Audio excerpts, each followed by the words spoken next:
男孩是一只隐藏在人类中有意识的丧尸，可某天他在路上捡到受伤的2个男人，殊不知其中一人是拥有3系异能的大佬，另一人更是人人闻风丧胆的丧尸王。后来异能者揽住他的腰，亲自替他脚踝系上锁链，试图将他圈养。丧尸王吻住他的唇，却已经为他铸造了囚牢。可小丧尸不但不害怕，反而非常享受。原来小丧尸的本体是只魅魔，只因魅魔成年后需要自己寻觅食物，于是他信心满满的绑定炮灰系统，前往不同世界寻找气运作为食物。此时苏苏刚睁开眼，四周都是废墟，弥漫着一股恶臭，甚至远远的还能瞧见一些身体僵硬的人。还没等他思考太多，系统339便蹦了出来，宿主快往左前方走。那里2个男主打斗后都陷入了昏迷，苏苏并没有着急过去，脑海中的记忆告诉他自己是只丧尸。小九，我不是丧尸吗？为什么我看起来还像是个正常人？339一脸傲娇的解释着，这是我向天道争取到的特例，把你的丧尸身份隐藏起来，可以更好刷男主的好感度，从而吸食气运。苏苏点了点头，向男主的方向走去。339又提醒道，因为这个世界是末日世界，并且有异能者的存在，在可控范围之内，你可以使用自己魅魔的能量。苏苏听他这么一说，眼眸瞬间亮了亮，漂亮明眸中划过一丝猩红，那这可真是一个好消息。苏苏心情还算不错的哼着歌，慢吞吞的往他们那边走去。他现在到底还是一只小丧尸，等级太低，说话做事都十分的缓慢，但他也不着急，反正有的是时间，等他多杀几只丧尸，吃几个丧尸精和等级升上去就好了。现在最重要的还是先把2个男主捡走。苏苏走了20多分钟，才看见躺在地上的2个人。他慢吞吞的靠近离他最近的夜雨，蹲下身子感受着他身上的主角气运。他眯了眯眼眸，遮住眸中的愉悦，真是浓郁的气运啊，就是不知道味道怎么样。他抬手捏了捏夜雨的脸，没有丝毫反应，看来都昏过去了。夜雨真应该庆幸这里还有思琪这个丧尸王，别的丧尸不敢轻易靠近，不然这边这么浓郁的血腥味，早就将远处的那些丧尸给吸引过来了。小九，屏蔽痛觉。苏苏歪了歪头，咬住舌尖，一股腥甜的气息在唇齿之间蔓延开来，这是独属于他魅魔的治疗方法。他抬手捧着夜雨的脸，然后动作很轻的吻了上去，那股诱人的香甜味在他鼻间萦绕。他费了极大的力睁开眼睛，只隐约看到一个模糊的身影，好像是个漂亮的少年。夜雨喉结一滚，意识还有些不太清醒，却能够明显的感受到自己身上的伤似乎在渐渐愈合。一会后，苏苏松开夜雨，然后起身慢吞吞的朝着思琪走了过去，同样是抬手戳了戳思琪的脸，只不过他以为思琪和夜雨一样受了重伤晕了过去，在他刚刚贴上去的那一刻，却被思琪猛地扣住了后颈。此刻他猛地睁开了眼，那双幽深的蓝眸中划过一丝冷冽的杀意。苏苏被扣住后颈，让他一时间没有防备，倒在了思琪的身上。他心中有些诧异，但很快做出一副无害惊慌的模样，眼眸中更是浮现出些许水雾，看着格外乖巧又惹人怜惜。你受伤了？苏苏趴在思琪身上，微微仰着头，缓声开口。说话之际，血色染红了唇瓣。思琪不由得一怔，突然惊醒。他在眼前这个少年身上感受到了同类的气息。在实验室里面待得太久，他对外面的世界并不是很了解，为数不多知道的信息都是从白竹那里得到的。他清楚地看见和自己同一批的实验品，除了自己以外，所有的都变成了没有理智的怪物。那些怪物吃肉喝血，疯狂地撕咬自己的同类，所以在察觉到同类气息的时候，他才会猛地惊醒过来，却没想到瞧见的竟然是这样一个脆弱的漂亮少年。思琪眼神暗了下来，他很清楚自己的身体虽然也成了那些怪物中的一员，却和那些怪物不一样。他没有失去理智，也不会啃咬人类，但现在盯着面前的少年，他心头却生出一股无端的躁动。就在他直直地盯着苏苏露出的锁骨，想要咬一口的时候，苏苏却趁着他出神的时候吻上了他的唇。思琪瞳孔骤然一紧，和令他最为厌恶的血腥味不一样，少年的血似乎带着一股香甜，有些诱人。苏苏小心翼翼地弓起身子，准备趁着思琪有些意乱的时候从他身边逃离，奈何思琪却不给他这个机会。察觉到他想要逃离的意图，另外一只手搭在了苏苏腰上，又将他按了下来，紧贴在自己怀中。没有人注意到刚刚清醒过来的夜雨缓慢地抬手触碰上自己的唇瓣，指尖摩挲，那里还残留着少年刚才留下的温度。夜雨盯着不远处的这一幕，眸色灰暗不明。明明这2个人都是他今天才遇见的，但怎么看着这一幕让他觉得那么不痛快呢？夜雨收回了目光，将心中情绪压了下去，开始检查自己的身体情况。刚才他就察觉到自己的身体有些不对，此刻更是看着身上的伤以肉眼可见的速度在愈合，所以刚才不是他的错觉，是那个少年救了自己。心中正想着，就听见不远处的少年一声呜咽。夜雨刚合上的眼眸瞬间睁开，眼底划过一丝凌冽。在听到少年呜咽的声音时，他几乎是本能的起了身。随着他起身的动作，10几枚水刃在身边凝聚成冰，直直的朝着思琪打去，而他的速度也是极快，闪身到了他们面前，趁着思琪防备的片刻功夫，直接将苏苏抱在怀中，脚尖轻点往后退开几步。苏苏愣愣的盯着夜雨，显然是没想到夜雨身上的伤还没好全，居然会突然对思琪出手。夜雨也有些意外自己会这么冲动，他垂眸望着怀中的人，越是在盯着怀中少年漂亮艳丽的面容时，心中升起一股异样的感觉。思琪轻嗤一声站起了身，漫不经心的拍了拍身上的灰尘，也注意到自己身上的伤已经好得七七八八了。看一下不远处的苏苏，眸中流露出一丝诧异，但他的感觉不会出错的，这个少年绝对是自己的同类，只不过是和自己一样特殊的存在，除了皮肤苍白些，体温要低一点，外表和人类并没有什么差别。难道说这个少年也是白竹的实验品？思琪越想越觉得是这个可能，看着苏苏的眼神也多了几分柔和，连带着心中对白竹也更多了些厌恶。他成为丧尸就是因为白竹这个败类。这少年看着瘦瘦弱弱的，也不知道成年没成年。白竹那丧良心的糟心玩意儿，连这么小的孩子都下得去手。苏苏突然听到339提醒他，思琪好感度直接增加了20点，以及黑化值也上升了的时候，他下意识地看了过去，就对上他看着自己那莫名带着几分怜惜的柔和目光。苏苏愣住了，所以这家伙是在那里脑补了些什么吗？怎么好感度和黑化值同时增加了？思琪朝着他们走了过来，把他给我。叶瑜虽然还不清楚自己为什么会下意识地出手把少年抢过来，但他心中却隐隐有种预感，绝对不能够将怀中的人交给任何人。凭什么给你？刚才把人欺负哭的不是你吗？叶瑜说着就抱着苏苏又往后退了2步。面前的人明明没有异能，可反应速度和体魄却快到了极致，他的那些攻击对他几乎没有太大的用处。思琪听了他的话，将目光放到他身上，双手环抱眼底带着不屑和一股冷意。小子，就凭你，你觉得以你现在的情况能够从这里活着离开？我再给你一个机会把人交给我，然后就从这里滚。就在他有些不耐烦的时候，一直安静的苏苏却默默地抬了抬手，那个能先放我下来吗？他的声音又轻又缓，让两人之间剑拔弩张的气氛都消散了不少。一时间2道目光都落到了他身上。叶雨抿了一下唇，虽然没说什么，但还是将他放了下来。你们的伤还没好，天快黑了，先找个地方休息吧。苏苏偏了偏头，目光却落到了思琪的身上，心中却觉得有些奇怪。虽然这个世界有2个主角，但为何2个主角身上的主角气运却是一模一样的？每个人存于世间都是独一无二的，有着自己的命数和气运，哪怕同为主角，他们身上的气运也不应该完全一样才对。他们现在给他的感觉实在太过于相似，如果单凭气运，他会觉得这2个人是一个人。苏苏脑海中浮现出这个念头，又觉得有些荒谬。哪怕是有着血缘关系的兄弟，哪怕同样都是这个世界的男主，他们也是2个人啊。大概是因为他们是兄弟吧，有着血缘关系，所以气运才比较相似。等咱们把好感度刷上去了，应该就可以更明显的感知出来不同。面对苏苏的疑惑，339想了想，也只给出这么一个解释：苏苏，现在思琪对你的好感都是20。叶瑜刚才情绪波动，好感度增加现在是10。339给他报了2人的好感度数据，想了想又开口道：这2个男主的好感度都挺好刷的，建议你先刷思琪的好感度，毕竟你现在也是一只小丧尸，应该会更方便点。苏苏心中和他想的差不多，但也不打算放过叶雨，毕竟他实在是好奇这2个男主的气运，品尝起来是否也和他所感知到的是一样的味道。希望不是，不然那可太无趣了。苏苏压下心头的思绪，眼见着2人还没有什么反应，他站在2人中间，默默地伸出手，一人抓了一只手。我困，休息。少年的手有些凉，却将他们握得很紧，那双明亮的眸子中泛着微光和水雾，叫人心软成了一片。思琪怜惜地抬手揉了揉他的头，将微长的发揉得有些凌乱，又是看了叶雨一眼，然后不动声色地把人往自己身边拉了拉。这时间也确实不早了，走吧，哥带你找个安全的地方休息。虽然对他们来说，只要离开了白竹的实验室，这末日之中应该都是安全的，但他实在是不想让少年和这个男人待着。思琪说着，盯着叶雨冷哼了一声，然后拉着苏苏就要离开。他看不惯这个家伙，也感觉得出来叶雨同样看不惯他。以他们现在的情况，叶雨借着这个机会离开是最好的选择，但他紧紧地盯着苏苏，还是跟了上去。思琪察觉到他的动作满眼都是嫌恶厌弃，你是不是觉得我是个好脾气的，以为我不会真的弄死你？要是不想变成那些恶心东西的丑样子，就赶紧滚，别跟着我们。思琪停下了脚步，语气中已经透着不耐烦，还带着些威胁。他说的是不远处的那些丧尸。苏苏看了一眼思琪，心中知道他是真的想让叶雨变成丧尸。在实验室里待得太久，思琪几乎没有和除了白竹以及他父母以外的人接触过，也不会隐藏自己的情绪，压抑自己。那你把他交给我，他救了我，而你刚刚才把他欺负哭了，我不可能让他跟着你走。默默吃瓜的苏苏眨了一下眼，他还以为这2兄弟又会打起来呢，毕竟前期这2人针锋相对的次数可不少。以及叶瑜这话怎么听着有些奇怪。苏苏又抬眸望着身边的思琪，他能够感受到思琪握着他手的力气又大了些。思琪虽然逃离实验室之后随心所欲，但也没有蠢到直接将自己和少年丧尸的身份告诉眼前的人。他眼底划过一丝杀意，却本能的不想暴露在身旁的少年眼前，更不想当着他的面杀人，又硬生生的压了下去。他也救了我，我当然不会害他，不过某些人就不一定了，那就看他自己选择和谁走吧。叶瑜毫不犹豫地打断思琪的冷嘲热讽，虽然在第一眼看见思琪的时候让他觉得有些莫名的熟悉，可他来不及多想，思琪就直接对他动手了。现在早就将那一丝熟悉感抛之于脑后，如果不是为了眼前这个刚才救了他，还有可能是治愈系异能者的少年，他根本不会和思琪周旋那么久。末日当中，治愈系异能者是最为稀少珍贵的存在，他自然要好好保护。叶瑜自己给自己找了个理由，看着苏苏的眼神也变得直白又炙热，全然忘记曾经的他对于几个治疗系异能者的视好视而不见，甚至避之不及的模样。他冷淡的神色稍微缓了缓，看着苏苏伸出了手，语气认真又诚恳的开口介绍：你好，正式介绍一下，我是叶瑜，9天基地的3级多系异能者，异能是水火雷3系，25岁，有房有车有存款，身体健康无疾病，无不良嗜好，无感情史，无暴力倾向，身高189，体重等等，这些就不用介绍了。苏苏打断叶瑜的话，眼皮不由得跳了跳，倒也不必如此详细，不知道的还以为他们在相亲。此刻系统空间中的339已经笑得满地打滚，吵得苏苏头疼，哈哈哈！苏苏啊，要不是我看着他的好感度还只有10点，对你也只是一个有点好感的路人。看他这个样子，还以为他下一秒就要说出结婚的话。没人注意到一旁的思琪气得后槽牙都要咬碎了，那你还真是了不得啊！思琪冷笑一声，但很快就调整过来了情绪，他握住苏苏的手，微微俯身，在他耳边轻声开口：别跟他走，我才是你的同类。他可是之前才保护了白竹那玩意儿，也不是个好东西。温热的气息扑在耳边，苏苏眼睫轻轻一颤，心中思绪万千，却在整理着他们说的话，尤其是思琪的话，看他的意思应该是把自己当成和他同样的实验品了。难怪之前看着自己的眼神突然就变了，找到了思琪好感度忽然增加以及态度转变的原因。苏苏心头微松了口气，既然这样，或许可以利用这一点。他心中想着，抬起眸子看着思琪，那双蓄着泪光的眼眸中划过一丝不可置信，随后又像是想到了什么一般，小小的往后退了一步，眼底恐惧浮现，却轻咬着唇，又快速的垂下眼眸。叶瑜皱着眉看着这一幕，眼中划过一丝诧异。成为异能者之后，他的感官都敏锐了不少，包括听力。虽然思琪刻意的压低了声音，但他还是能听得见。所以这两个人都是和白主有仇的吗？想到那个被誉为人类未来希望的白博士，叶瑜眉头皱得更紧了。虽然只是见了几面，但他对那个人也说不上喜欢，那是一种他说不上来的感觉。在第一次见面时，他就不喜欢那人。白竹看他的眼神很奇怪，像是毒蛇盯上了自己的猎物。可以想到那个人有能够净化被污染的水源和土壤，可以让幸存者在末日当中种出粮食蔬菜，以及那个人可能可以研究出清除丧尸病毒的药剂，结束如今的末日。即便是有些不喜，他也是尽职尽责的保护对方。如今听到这两个人不喜欢白竹，甚至还可能和对方有仇，叶瑜心中竟是诡异的觉得这很正常。另一边的思琪根本没搭理他，而是继续哄着苏苏，乖乖跟哥走，我会保护好你的。苏苏眨了眨眼，又看了一眼叶瑜，随后收回目光，乖乖点头。见少年真的同意跟思琪离开，叶瑜心里莫名堵着一团气，思琪心情却好极了，她笑眯眯的抬手揉了揉少年的头，真乖。苏苏下意识的顺着他的力道，在他的掌心中蹭了蹭，像只乖巧听话的猫。这一幕看得叶瑜也有些心痒，好似自己也能感受到那柔软的触感般。思琪好感度加10，叶瑜好感度加10。339语气中是明显的兴奋，但也有些疑惑，我们明明什么都还没有做，好感度怎么增加的这么快？而且两个男主不应该这么快就对一个陌生人产生这么好的好感啊？没关系，这对我们是好事啊。苏苏悄无声息地勾了勾唇角，看来这个世界他不会饿太久了呢，真是有些期待啊，不知道他们的气运味道如何。思琪转头看向叶瑜，眼底满满的都是玩味和嘲弄。他抬了抬下巴，听到了吧，他选择的是我，至于你从哪来的就滚哪去。苏苏拉扯着思琪的衣袖，将他的注意力吸引了过来，可以带上他一起吗？他也受伤了，在这里很危险，小孩子才做选择，他可全都要，更何况反派以及另外一个重要的男配，如今都在9天基地，他当然得跟着叶瑜一起回去。况且他说的也没错，叶瑜如今身上的伤确实被他治疗的七七八八了，但这里的丧尸太多，现在还有几只2、3级的丧尸。思琪刚才的意思分明就是真的想要杀了叶瑜，若是在他的刻意操控之下，叶瑜有主角光环不死也得重伤，他可不能让这种事发生。苏苏心中想着，不自觉地舔舐着干涩的唇瓣，又抿了抿唇。原本皱着眉想要拒绝的思琪，瞧见少年这副模样，喉结滚动了一瞬，脑海中不知浮现出些怎样的画面，竟让他鬼使神差般的点了点头。回过神来的他有些懊恼，自己为什么会答应这样的要求？可是对上苏苏那双柔软漂亮还含着笑意的眼眸，他心头无端一软，又觉得如果能让少年高兴，暂时留着叶瑜也没关系。叶瑜不爱与人说话，此刻听着他们的话也只是保持沉默，但他直勾勾地盯着苏苏，最后他还是选择和他们一起。一是因为他不想让这个救了他的少年出什么事，二是因为他想知道思琪到底是什么人。叶瑜并没有怀疑思琪是丧尸，毕竟他的外表看起来和丧尸一点不沾边，只觉得这个人觉醒了可以压制丧尸的异能，你最好给我安分点，不然我就把你丢去喂那些丧尸。思琪朝着叶瑜咧了咧嘴，皮笑肉不笑的开口，他丝毫不遮掩自己对叶瑜的恶意。叶瑜却懒得搭理他，只是垂眸摆弄了一会儿通讯器，不一会儿他就又抬头看着苏苏，语气淡淡，附近有一处废弃仓库，我们可以先过去休息。苏苏朝着他弯了弯眉眼，露出一个乖巧的笑容。好。思琪瞪了一眼叶瑜，却也没说什么。当他们赶到废弃仓库的时候，叶瑜还有些意外，这废弃仓库周围竟然没有丧尸。他下意识地看了看思琪，眼底划过一丝探究，却不知这一切都是因为苏苏将那些丧尸给驱赶走了。如今他的等级太低，做什么都十分缓慢。走到这个废弃仓库也是走了一天，确实有些累了，但好在两个男主都并没说什么，只是同样放慢了速度，陪着他慢慢地走。苏苏漫不经心地打了个哈欠，他歪了歪脑袋，将头抵思琪肩上轻轻蹭了蹭，略带撒娇的开口：“我好困。”思琪勾了勾唇角，一只手抚上他的脸庞，轻揉了一下：“那就先休息一会儿，放心，哥会保护你的。”谢谢哥哥。被揉脸的苏苏眨了一下眼，含糊不清的开口道谢。思琪似乎非常喜欢他这个称呼，眯了眯眸子，眼底的笑意更深，心情都明显的变好了起来，就连好感度都又加了5个点。苏苏抬了一下眼皮：“小九，我不是丧尸吗？为什么我那么困？”苏苏无力的询问，任由思琪换了个姿势把自己抱了进去。此刻的他也察觉到了自己的身体有些异常，只是还没有等到339的回答，他就已经靠在思琪怀中昏昏沉沉的睡了过去。思琪也有些意外，毕竟自从变成了丧尸之后，哪怕他还有着身为人类的外表和意识，但身体内部发生了变化，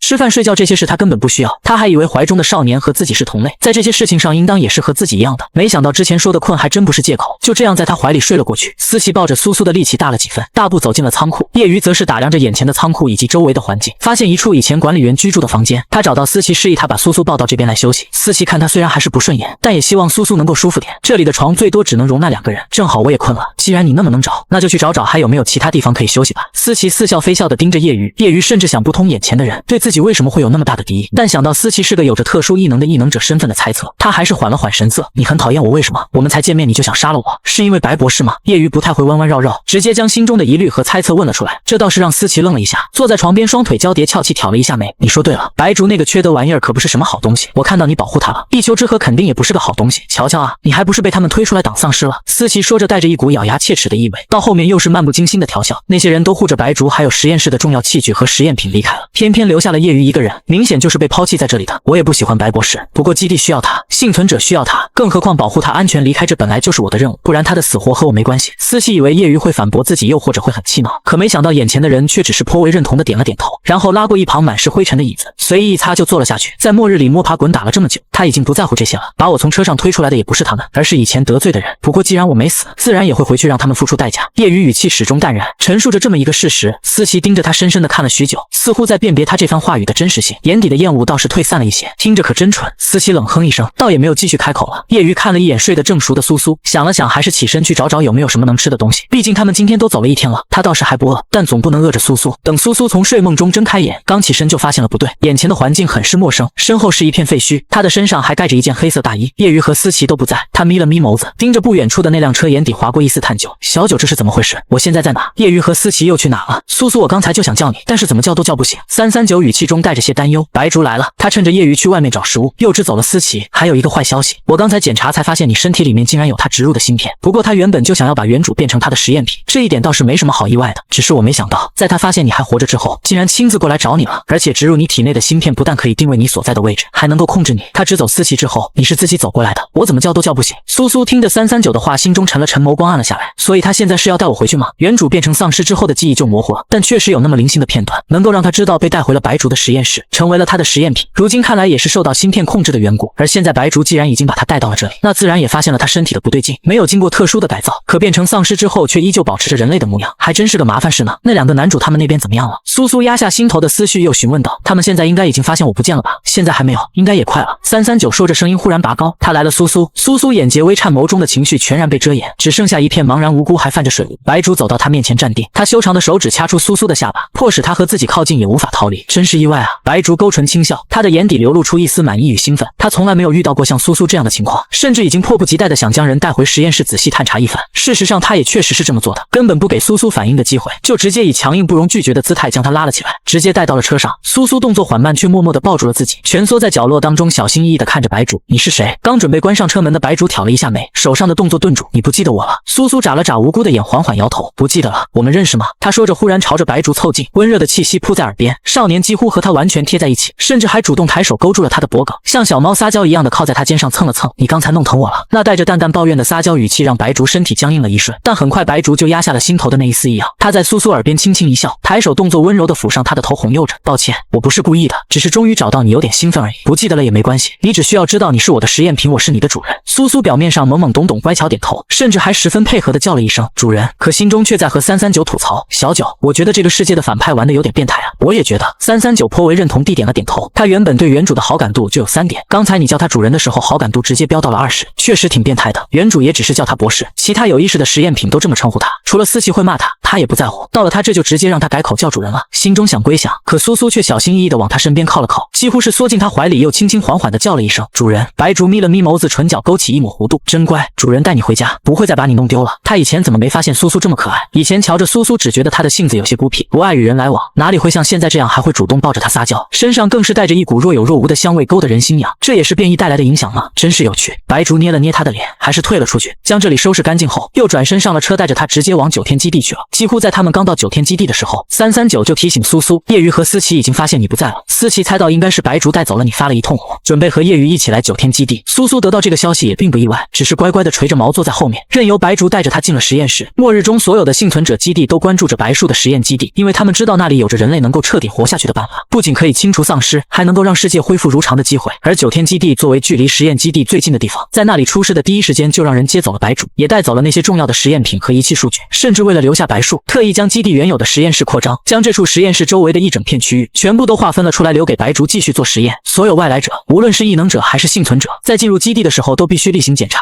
以免携带丧尸病毒的人进入。进入那片实验区域更甚，必须要有上面特批的通行令，普通人甚至不能靠近。而苏苏就那样轻而易举的被白竹带了进去，他始终乖巧的跟着白竹，任由他牵着自己进入这片领域，最后进入一间实验室，停留在一扇玻璃门前。和这一路上看到的其他试验品不一样，眼前的男人并没有任何的束缚，白衣白裤，就连头发也是白的，只有脖颈处带着一个黑色的项圈。在他们到来的时候，男人正盘腿坐在床上，手中把玩着一个魔方。K， 我给你带来了一位新朋友，他很乖的，你要照顾好他哦。白竹笑眯眯的开口，说着眼前的玻璃门被打开，又转头看向身边的苏苏，进去吧苏苏，放心，他不会伤害你的。苏苏咬了一下舌尖，眨了眨眼，乖巧点头，然后缓步走进了玻璃房，一直走到 K 面前站定。他垂下眸子遮住眼中那一丝探究，随后唇角微微勾起，气，真不知该说他运气好还是不好了。才来这个世界2天，遇到了男主和反派不说，连这个难搞的男配也遇到了。这个白竹手中仅次于思琪的实验品，也是如今白竹手里最大的底牌。和思琪这个从父母手中接过的实验品不同，白竹在 K 身上耗费了更多的心血，后期更是将他推出去，说在他身上发现了抗体能够抑制丧尸病毒，甚至让被丧尸咬了的人当着所有人的面喝了 K 的血，而那人却始终正常，没有半点影响。K 的存在引得所有人争抢，那些人等不及白竹研究出来的药，就一次次的放了他的血。可没有人知道 K 本身携带的病毒比如今所存在的丧尸病毒更为可怕，爆发起来更为凶猛，传播性也更强。白竹是个彻头彻尾的疯子，他并不满足于研究出那些能够毁掉所有人的药物，他更想看着那些人自以为有了生的希望，甚至拼命的追求掠夺，为此不惜背弃自己的亲人朋友，最后却仍然落得一个惨死的下场。K 就是他达成目的的底牌，哪怕后来叶瑜和思琪揭露了白竹的真面目，阻止了这一切，却也死了不少人。苏苏微微收敛思绪，看着面前的 K， 他主动伸出了手，露出一个友好的笑容。你好。 K 从始至终就没有搭理过他们，见他主动朝自己伸了手，这才停下了手中的动作，抬眸看着眼前的少年，他挑了一下眉，眼前的少年长着一张极其乖巧的面容，尤其是那双眼眸很是漂亮，看着便让人忍不住的心生怜惜。K 抬头的这一瞬，苏苏也在仔细的打量着他，他的肤色也很白，薄唇更是没有半点血色，让他看起来有些病弱。但苏苏知道 K 可是一个狠角色，后期2个主角能够成功的扳倒白竹，也有他的里应外合。他没有错过 K 眼底一闪而过的算计，却假装什么都没发现，只是坐在床边单手撑着床，微微偏头望着他询问道：“你也是主人的实验品吗？”少年的眼眸透彻，像是一眼就能望到底的湖，可说出的话却让 K 没忍住的轻咳一声：“你叫他什么？” K 扯了扯嘴角，差点以为是自己听错了。主人啊！苏苏语气不由得缓了下来，似乎是被眼前这人突如其来的反应吓到，甚至不由得往旁边挪了挪。有什么不对吗？他让你这么叫他的。看见少年乖乖点头 ，K 嘴角微抽，看着他的眼神也变得复杂了起来。原来是被白竹那个疯子折腾成小傻子了。不过那疯子的恶趣味还真是越来越特别了。K 眸光闪了闪，然后朝着苏苏靠近，抬手搭在他肩上，让他靠着自己。只有2人能听见的声音开口道：“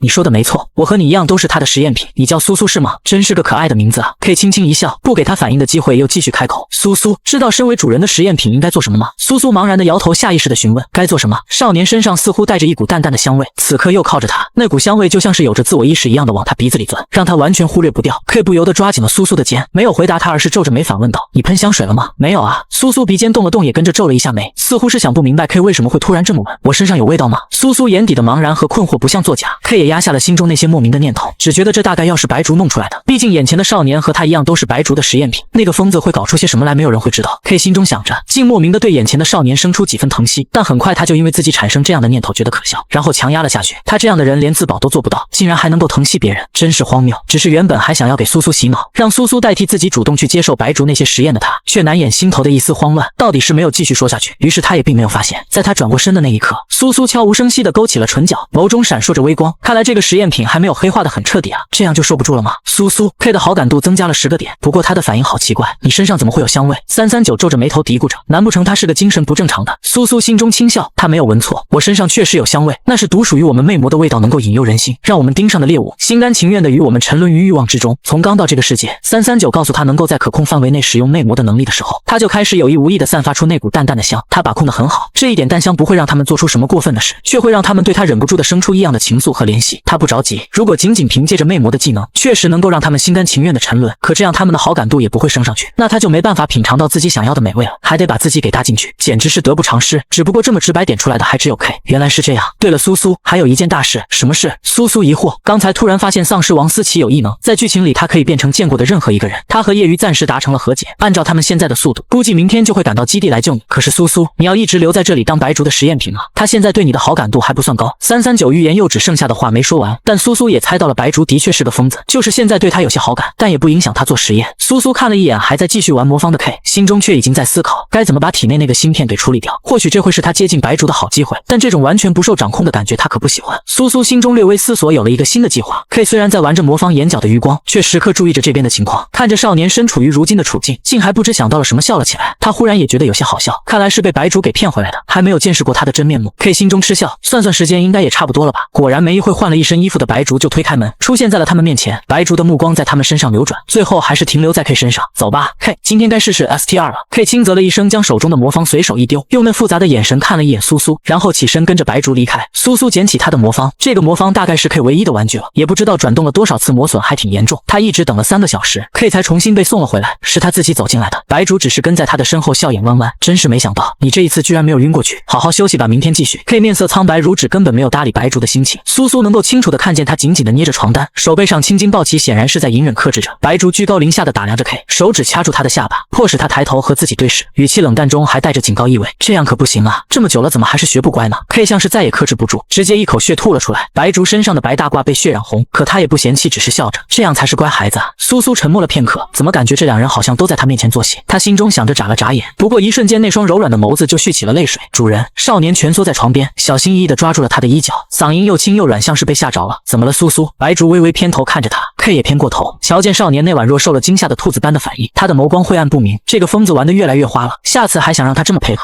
那他得要3天的休息日才行。趁着现在白竹的注意力都在苏苏身上 ，K 直接起身朝着一旁的洗手间走去。苏苏又扯了一下他的衣服，然后小心往他身边靠了过去。白竹有些意外，少年明明是被吓到了，竟然还敢靠近自己。主人，好饿。苏苏用那双无辜的眸子注视着白竹，好像 K 受了多重的伤都和他无关，他的满心满眼的就只剩下眼前的一个人。这个认知让白竹心头微颤，他紧紧地盯着少年，两人的目光在空中交汇，他能够看见那双明亮的眼眸当中只有自己的身影，这双眼睛里有着的全是对他的信任和依赖。白竹眼神一暗，喉结滚了滚，抬起染了血的手，动作温柔地抚摸着他的头。见他不理自己，少年似乎有些委屈，直接大着胆子抱住了他的腰，靠在他身上轻轻蹭了蹭。好饿，不怕我吗？白竹终于回过了神，心情却有些复杂。他见过太多双眼睛，那些人看向他都是畏惧和厌恶，却唯独没有一个人像苏苏一样全身心地信任着他，依赖着他。不怕，喜欢主人。苏苏垂下眼眸，唇角缓缓勾起，白竹指尖微微一颤，他压下心头那一丝异样，扯了扯唇。是吗？那苏苏可要一直这样喜欢主人啊？白竹眸色晦暗，却是笑着开口，你要乖乖听话，主人先带你去做个检查，然后给你拿吃的。白竹说着就直接将苏苏抱了起来，离开了这间玻璃房，进了另一间实验室。苏苏看着俨然是心情极好的模样，坐在那手术台上也弯了弯眉眼，又加了5个点的好感呢。看看这个反派虽然是个疯子，但也挺好哄的呢，只要做出一副全身心信任爱慕的模样就够了。白竹转过身就瞧见少年乖乖地坐在手术台上，朝着他露出一个又乖又软的笑容。他手上动作微微一动，但还是没有因此停下。乖，放轻松，不会很痛的，等给你做完身体检查，我就去给你拿吃的。白竹语调很是温柔，甚至还带着一股蛊惑人心的意味。苏苏面上是信任，心中却在想，这反派的话果然是不能信啊。小九，帮我屏蔽掉9成痛感。苏苏怕没有一点反应会让他起疑，白竹给他做了全身检查，又抽了几管血液，还给他注入了一些药剂。苏苏心中算着时间差不多了，他微微偏着头，像是无力在咬着唇，倒在手术台上，合上了眼眸，一滴泪珠滚落。白竹手中蓝色的药剂还没来得及注入进去，看着少年昏过去的模样，他下意识地皱了眉，身体怎么这么弱？他还有那么多东西都没使，看来得好好补补才行。白竹思索片刻，还是将药剂放了回去，转而开始记录情况。苏苏身体内部明明已经成了一只丧尸，可外表和人类无异，甚至依旧有着人类的呼吸和心跳，这些都是成为丧尸后无法拥有的东西，而且还不是人为干预。看来现有的丧尸病毒又发生了变异呢，真是个有趣的消息。这人如今失忆了，倒也方便他做实验，不会像之前那些实验品一样挣扎反抗。想到自己的那些实验品，白竹脑海中又浮现出另外一张脸，是思琪，那个自己精心培养出来的丧尸王，拥有着可以操控丧尸的能力。他可是投喂了好久才养出来这么一个，可他实在是太不乖了，总想着逃走，甚至还引来丧尸围城。想到自己最后故意放走他，又推波助澜的让那些人将叶鱼留在那里，让这两人大打出手，他的心情也好了不少。就是可惜啊，一个异能强者，一个丧尸王，他还以为这两个人对上，动起手后会彻底丧失理智，最后不死也得残，可没想到居然都活了下来，还不知道发生了什么，似乎让他们达成了短暂的共识，走到了一起，还是说这就是兄弟情谊？那可笑的血脉羁绊。再次看着手术台上的少年，白竹唇角轻勾，他很轻松的就抱起了苏苏，眼底闪烁着诡异算计的光。所谓血缘也不过是个笑话，明明他们都是一样的，那两个人过得那么好，怎么能行呢？苏苏，你要乖乖听话啊！睡梦中的苏苏隐隐听到这么一句，微不可见的皱了一下眉，下意识的朝着给予他温暖的地方蹭了蹭，似有若无的回应。苏苏，白竹好感度27了。339语气很是兴奋，显然也是没想到，他们才第一次见反派就能把好感度刷这么高。苏苏靠着白竹怀中，在他看不见的角度轻勾了一下唇角，但很快又压了下去。他可不觉得白竹是因为心疼他才加的好感。小九，如果我没猜错的话，白竹有好感的那些应该都是他的实验品吧？他对我的好感可不是因为愧疚心疼，只不过是发现了我有更大的作用，比他以前那些实验品更有价值。白竹将他送回了玻璃房，还给他留了一份人类的食物以及几枚丧尸晶核。K 随意的晃了晃手中的营养剂，挑了一下眉，你就给我喝营养剂，给他准备这么丰盛，怎么你对他的身体就那么感兴趣？他说着垂眸看了一眼被放在身边的苏苏，抬手替他抹去眼尾的泪，语气中满是嘲讽。白竹，我发现你是越来越不当人了，你居然一次性给他注射那么多药剂，是不想要他活了吗？白竹只是冷冷的看了一眼 K， 瞧见他温柔的动作，眉头紧皱，语气中也是难得染上一丝不愉。他比你有价值，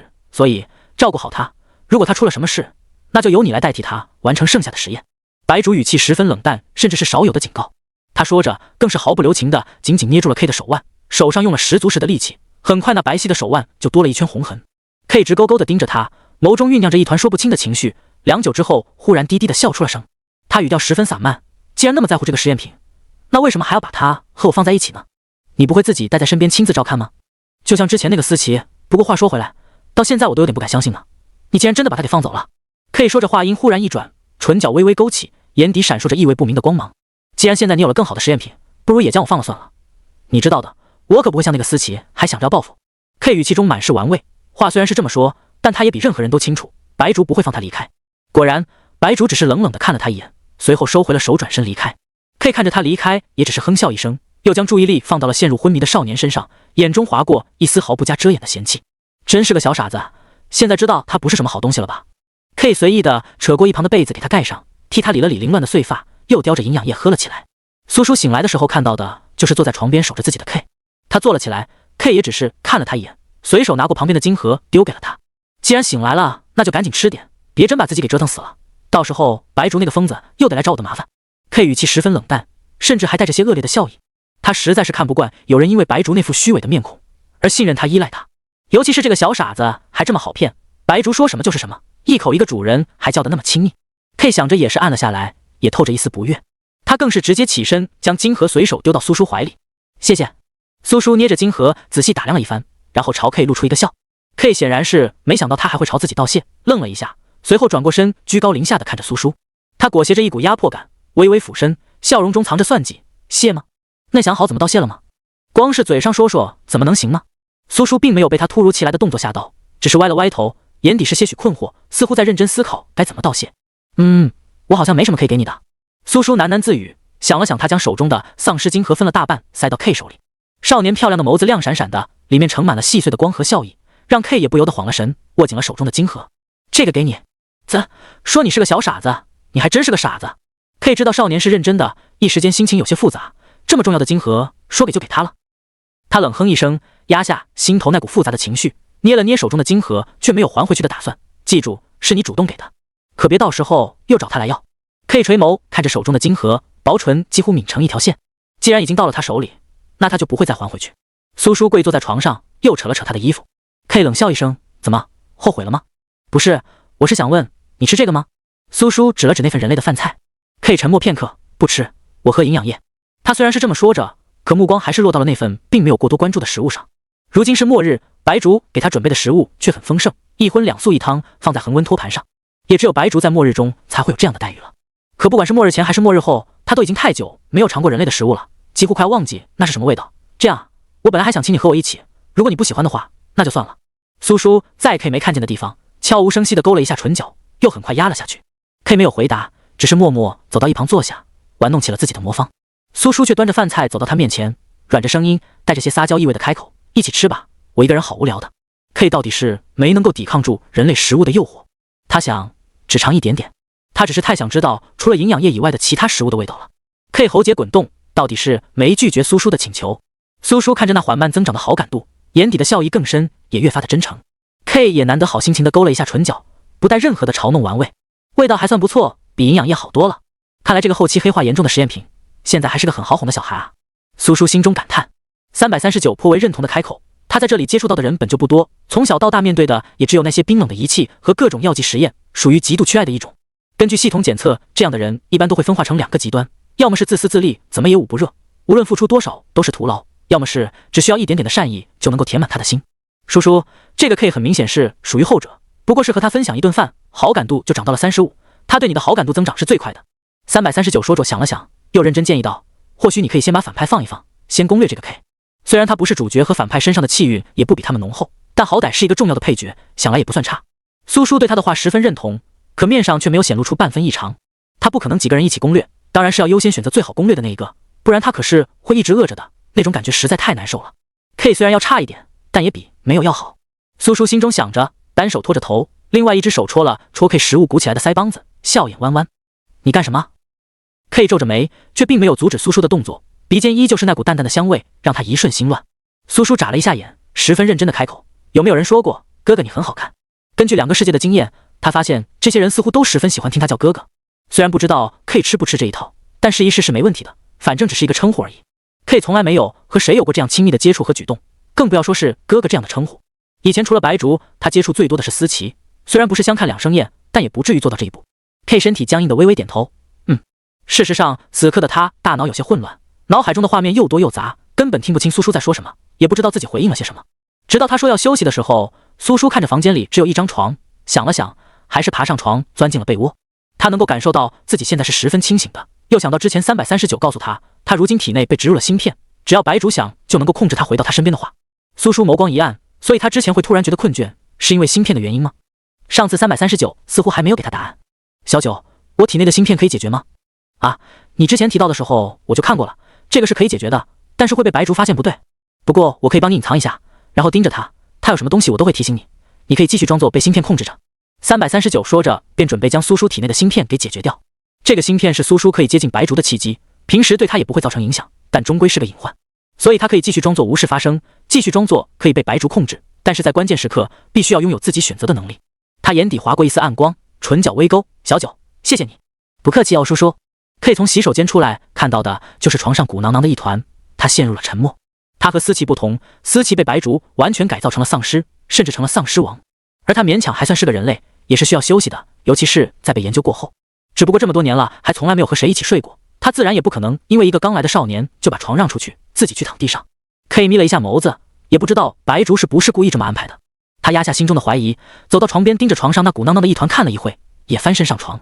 这一直都是一张单人床，此刻两个男人挤在床上，哪怕苏叔身子本就单薄，也显得有些拥挤。可以将他紧紧地圈在怀中，在他耳边轻声低笑：明天去找那个疯子给你添张床吧，或者最好就干脆给你换个地方住，反正你的价值比我更大，他应该不会拒绝的。苏叔颇为艰难地翻了一个身，靠在他怀中，轻轻抱住了他的腰。他稍稍抬头就能够看见 K 那微红的耳尖，又垂下眸子在他怀中蹭了蹭，像只撒娇的猫。不要，喜欢，喜欢，和哥哥一起睡觉。少年的声音很轻，甚至还有些缓慢，却又说得那么坚定，一字一句都犹如重物砸进了心头。K 接触到的人都很少，更不要说被这么直白地表达喜欢。虽然他知道苏叔口中的喜欢和他所想的那份喜欢大概是不一样的，可他还是能够感受到心头蔓延开的那股异样的情绪。他想他忽然知道了白竹为什么会对苏叔那么特殊，怕是不止因为他有更大的研究价值。被这样一个少年认真地喜欢着，用那样澄澈清明的眸子望着，眸里满是温柔笑意和自己，即便无关情爱，但又有谁能够拒绝的了呢？ K 抿了抿唇，默默地将人抱得更紧了一些，始终安静。他原本还想着这个少年实在是太好骗，说不定可以把人忽悠着主动去替他承受那些实验，而他也能像思琪那样找到一个合适的机会彻底逃离。从让白竹将所有注意力转到苏叔身上开始，让他渐渐发现自己已经没有太大的价值，然后抛弃自己。可是现在他却忽然不想这么做了。他忽然觉得这个冷冰冰的实验室似乎因为少年的到来变得有趣了起来，留在这里或许也不错，至少现在是这样，像是得到了一个新玩具的孩子。K 着一晚将苏叔抱得很紧，唇角还带着淡淡的弧度，在他玩腻之前他是不会松手的。339也十分高兴，嗓音雀跃：叔叔 K 好感度破40了，果然是缺爱的孩子，真是好哄，咱们再接再厉，估计再过几天就能够刷满60。苏叔这一次却没那么高兴，他心中有预感，总觉得事情不会那么顺利。或许是见过真正喜欢的眼神，所以他清楚地明白这两个人都并不算喜欢他。白竹对他的好感是因为他有价值，因为他的信任和依赖，而 K 是因为他给了他以前从来没拥有过的东西，看他的眼神更像在看一个玩具。不过没关系，不管这两个人对他究竟是什么样的情感，他都不在乎，他只在乎的是把好感度刷到60，这样他就能够品尝到美味的气运。就是有些可惜，苏叔还有些回味上个世界的男主气运，尤其是好感度达到100的时候，还有在做那些事情的时候，和平时品尝的气运完全不同。虽然想着这个世界怕是没办法再品尝到那样的美味，但苏叔心中也没太大的失落。他靠着 K 怀中没有睡意，思考着接下来该怎么做。毕竟他确实不可能一直待在这，如果能够让白竹主动送自己离开，那就最好不过。苏叔也不知是想到了什么，眸光闪了闪，忽然询问道：小九，我现在的积分可以给白竹织梦吗？嗷呜！漂亮小丧尸，他又乖又聊7可以的叔叔，但是时间不能太长，而且最多坚持7天。339不明白苏叔为什么突然问这个，毕竟在末日当中没有那么大的限制，积分对他们来说那就是很有用的东西，可以兑换各种各样的异能卡。苏叔却忽然说要给白竹织梦，只是出于对苏叔的信任，339还是没有多想。苏叔勾了一下唇，在 K 的怀中笑得悄无声息。那就好，叶鱼他们现在应该已经到了基地了吧？是的，叔叔，思琪丧尸王的身份也没有被发现，两个人明里暗里的都在打听你，还有白竹。339查看了一下另外一边的情况，然后开口道：因为思琪是叶鱼带进来的人，所以给思琪安排的住处也在叶鱼旁边，但两个人的关系依旧不是很好，虽然目的一样，都是要找你，可他们并没有合作。尤其是思琪，对这个基地的人都信不过，更是打算摸清楚了实验区域的位置之后悄悄溜进来。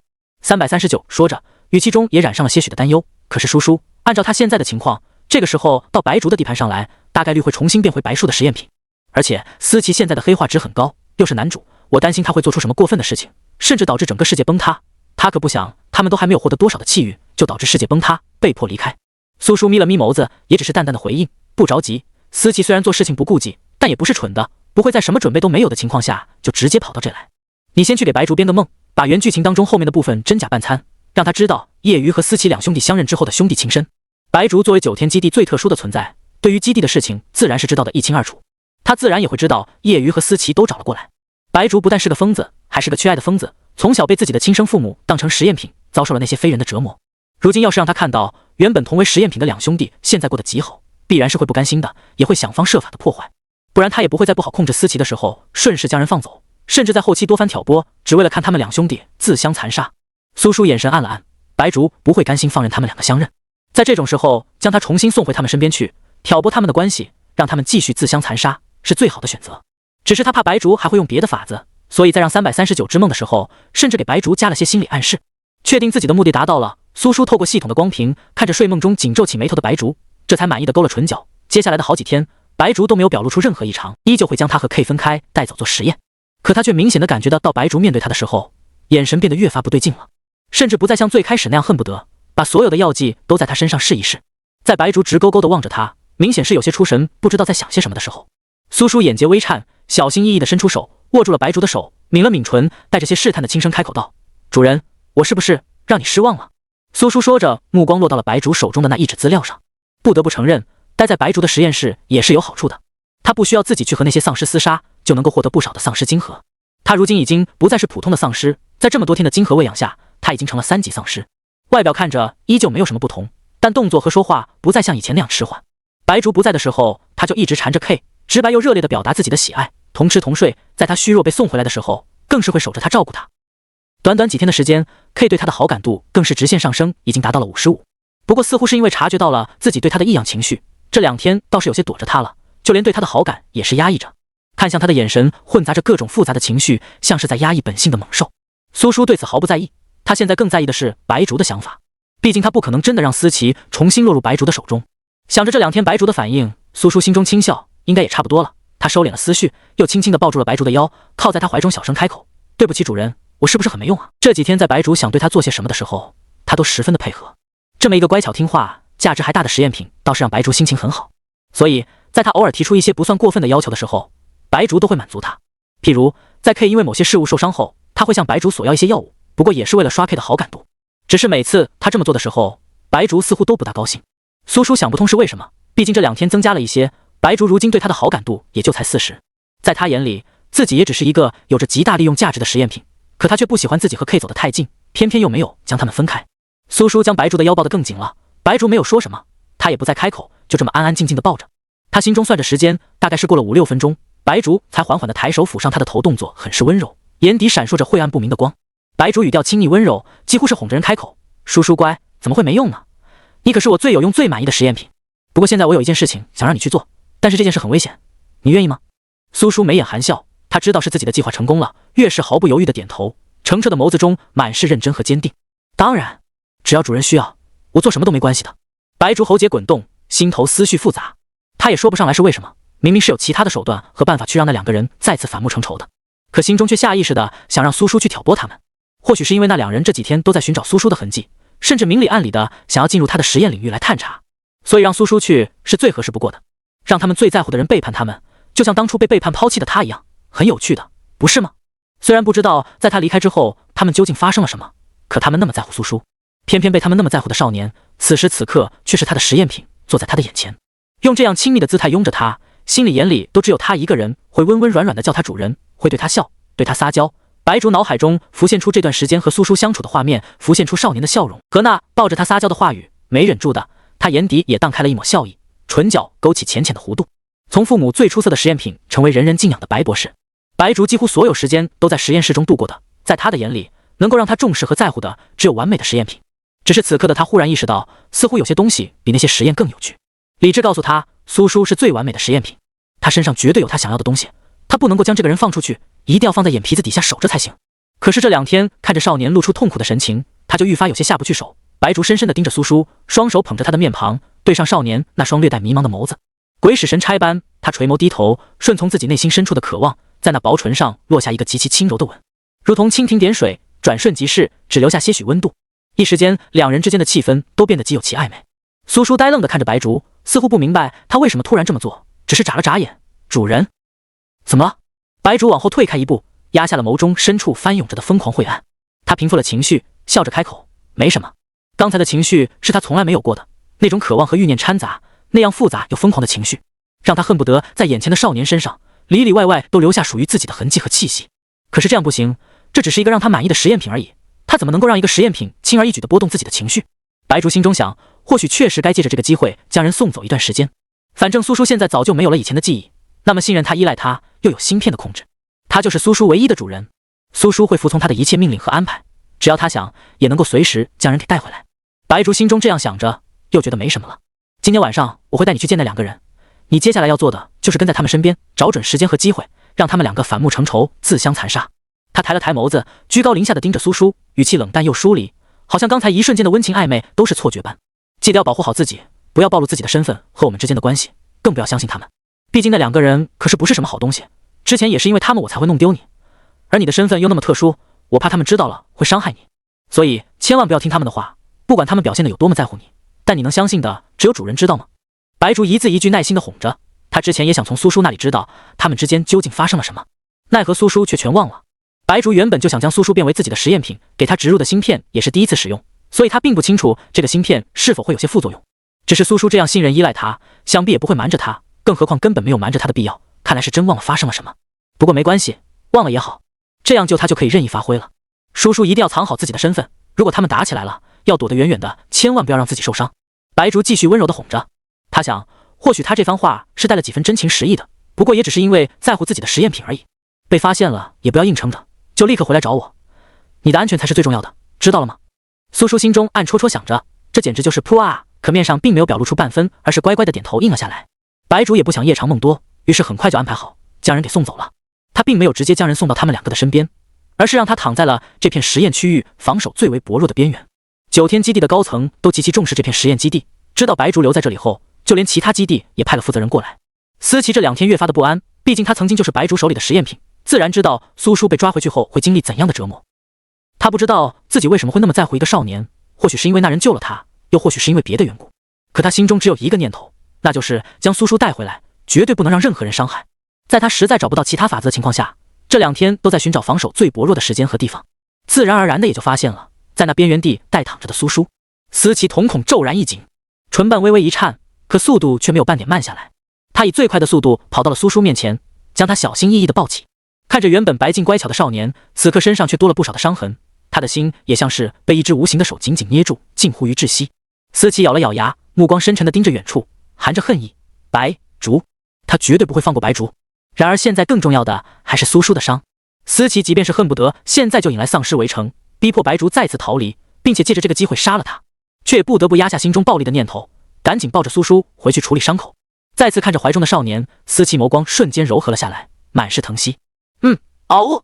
漂亮小丧尸，他又乖又撩，巴苏叔眉心微皱。在听到339提醒好感度增加的时候，依旧没有睁开眼，只是下意识地往思琪怀中靠了靠，发出一声微弱的轻哼。思琪脚步顿了顿，随后又加快了速度，将苏叔直接抱回了住处。只是他没想到，这个世界原本应该去做任务的叶鱼竟然没有走，而且还恰好在这时推开了门，和他四目相对，自然也看见了他怀中抱着的苏叔。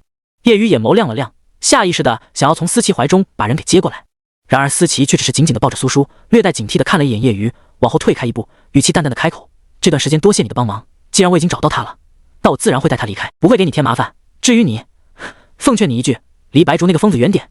思琪说着又是冷笑一声，虽然最开始他却是因为白竹的原因迁怒叶鱼，甚至想要杀了叶鱼，但不得不承认，他能够顺利的进入这个基地，甚至隐藏自己的真实身份，在那片试验基地附近寻找突破口，这一切的一切都是因为叶鱼帮了他。所以在这种时候，哪怕他想要带着苏叔离开，也还是不忘提醒叶鱼一句：他受伤了，你现在打算带他去哪？你又能够带他去哪？叶鱼语气冷淡，两人一时间僵持不动，最后还是叶鱼主动让步，旁边退开一步，淡淡的开口：先带他进来吧，不然被别人看见了也不好。思琪这次没有说什么，直接抱着苏叔进了房间。他小心翼翼地将苏叔放在床上，动作很是温柔。就在叶鱼想着要不要去找一个治愈系异能者过来帮忙的时候，两人眼尖的发现苏叔身上的伤口正在以肉眼可见的速度愈合。叶鱼目光闪了闪，倒没有太大的意外，毕竟他一直认为苏叔也是一个治愈系异能者，只是他不知道这段时间苏叔究竟发生了什么，又为什么会受到这么重的伤，还被思琪抱了回来，下意识的也想要去找一个治愈系异能者过来。苏叔眼睫微颤，缓缓地睁开了眸子，那双清澈透亮的眼眸中此刻是一片茫然无辜。你们这是在哪？苏叔缓缓地坐起身，打量着周围完全陌生的环境，微不可见地皱起了眉心。这样陌生的环境让他有些不安，偏偏眼前的两人却又让他卸下了心中的防备。他没有等到两人的回答，小心翼翼地伸出了手，指尖勾上离他最近的叶鱼的手指。我怎么会在这？你都不记得了吗？思琪看着两人勾在一起的手指，眼底划过一丝不悦，甚至是瞪了叶鱼一眼。而叶鱼面对少年的主动亲近，流露出的心情都好了不少，向来冷淡的面庞上也扬起一抹淡笑，甚至还安抚性地揉了揉少年的头。思琪心中一阵冷笑，毫不犹豫地将他挤到一旁，站在了苏叔面前。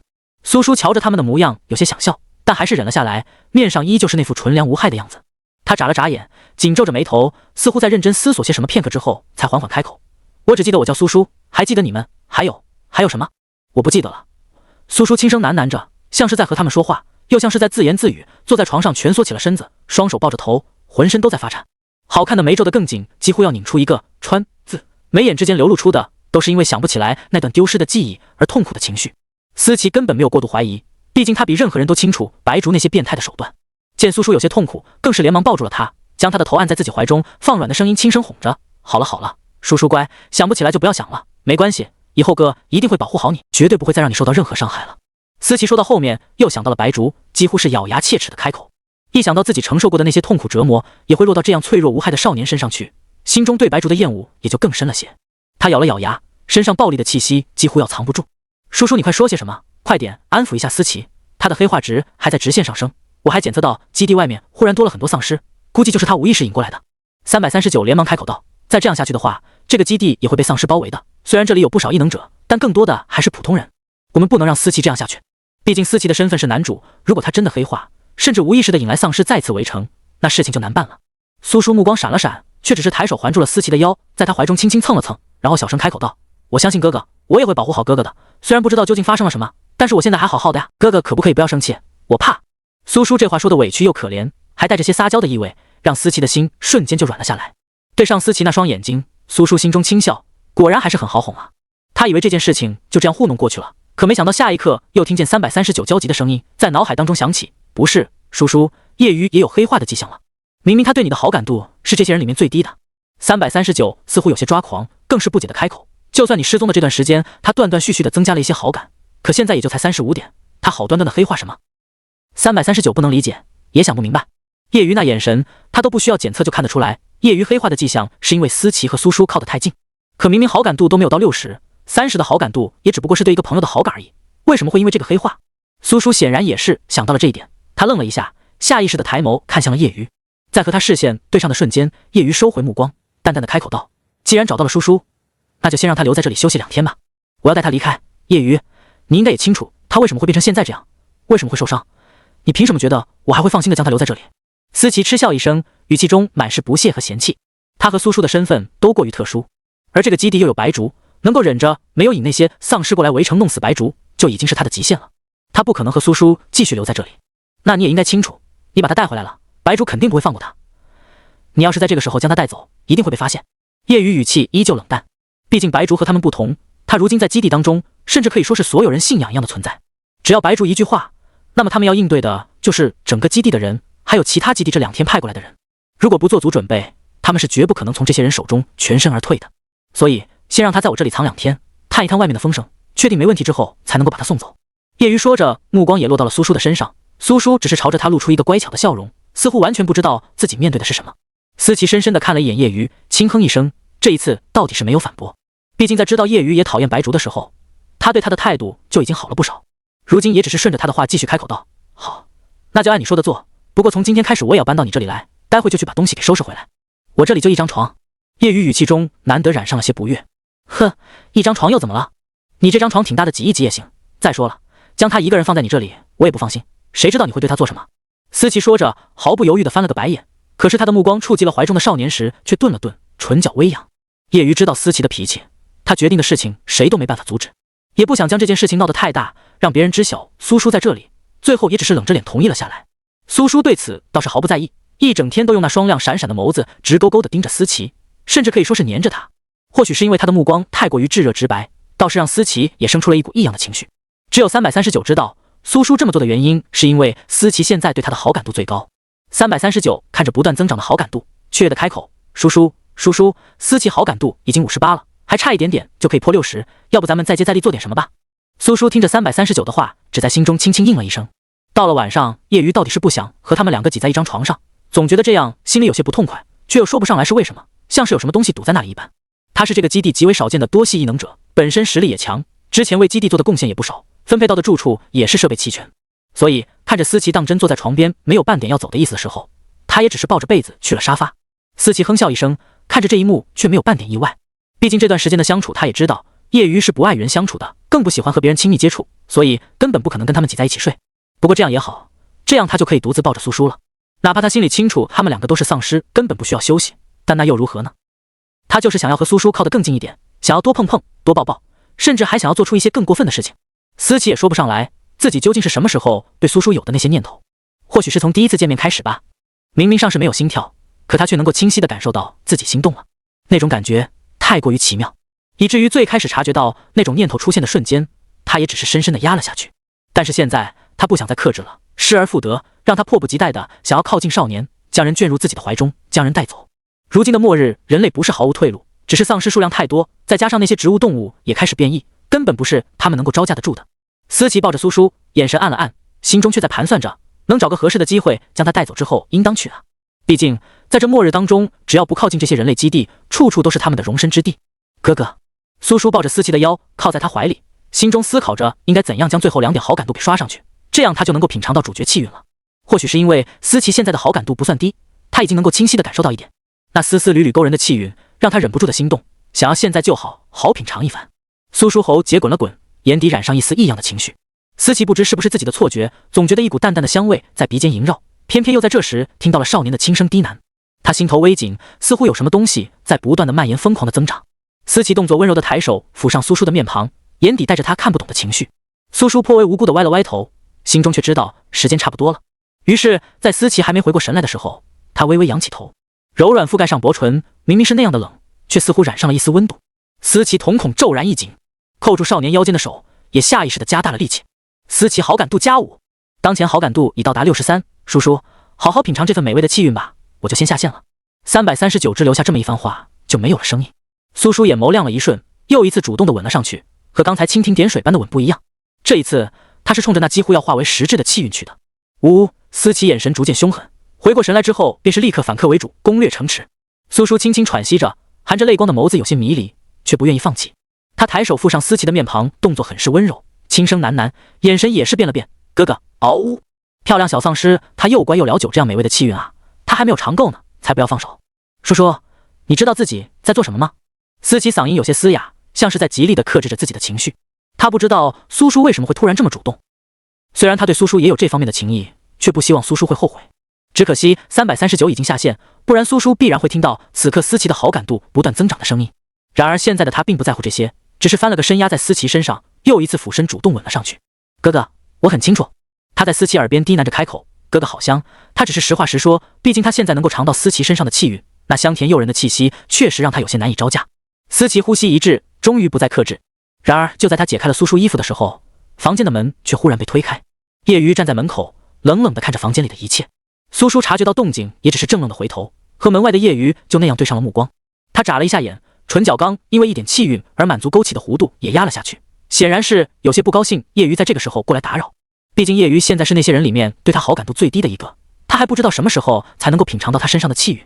叶瑜目光直直地落在苏叔身上，扣子解开好几颗，衣服已经脱了一半，松松垮垮地套在身上，露出大片白皙的肌肤和精致的锁骨，还有那一截腰身格外惹眼。叶瑜眼神瞬间暗了下来。房间的隔音效果还算不错，他并没有听见这里面的动静，可刚才他却只觉得心头一悸，甚至莫名地感觉到了不一样的东西，几乎是动作快过了大脑思考。在他反应过来之前，他已经打开了房门，全然没想到会看见这样一幕。莫名的，叶瑜只觉得一阵口干舌燥，就连语气都染上了些烦躁。怎么，我是打扰你们的好事了吗？苏叔小声嘟囔了一句，就连离他最近的思琪也没有听清他在说些什么，却也看得出来他明显是有些不高兴的。这个认知让叶瑜心里的火气更大了，越发觉得烦闷又堵得慌，迫切的需要一个宣泄口。思琪却只是轻轻一笑，直接当着叶瑜的面将手放到了那一截惹眼的腰身上，甚至朝着他颇为挑衅的一笑。是啊，确实打扰到了，你要是不高兴的话，我也可以带着叔叔回我那边继续，不惹你的眼。他说着，手上力气忽然加大。猝不及防的苏叔就直接趴到了他身上，被他紧紧地圈在怀中。叶瑜看着这一幕更觉得刺眼了，他面无表情地走到床边，然后在两人的目光当中直接上了床，语气冷淡地开口：不用，我觉得你说的对，这个床挺大的，我们3个人挤一挤也没问题。苏叔看着叶瑜眨了一下眼，不知道是不是自己的错觉，他总觉得叶瑜说这话有些咬牙切齿，但他可以肯定的是，叶瑜就是故意的，他不想让他们再继续下去，甚至不爱与人相处的他，也不惜在这个时候和他们主动挤在一张床上。苏叔抿了抿唇，显然是有些不大高兴，毕竟现在叶瑜对他好感度是最低的，而他好不容易能够从思琪身上品尝一点气味，叶瑜偏偏还要在这个时候过来打扰他的好事。他暗戳戳的伸手想要去捏叶瑜腰间的软肉，只是在指尖处碰到的瞬间，却让他不由得微微愣神。等等，是他的错觉吗？为什么他好像感受到了那么一丝主角气韵？苏叔垂眸盯着自己的指尖，若有所思。只可惜现在339下线了，不然他还能够问问339，叶瑜对他的好感度有多高。刚才不过是触碰到一些隐秘的地方，他都能够感受到这一丝气韵流入体内，那是不是代表叶瑜在不知不觉之间对他的好感度也到达了60，而他也能够品尝到他身上的气韵了？苏叔虽然想不通叶瑜为何好感度会增加这么快，但心中有了这个猜测，也想要证实。看着叶瑜的眼神也变了变，思琪磨了磨牙，也是有几分怒意。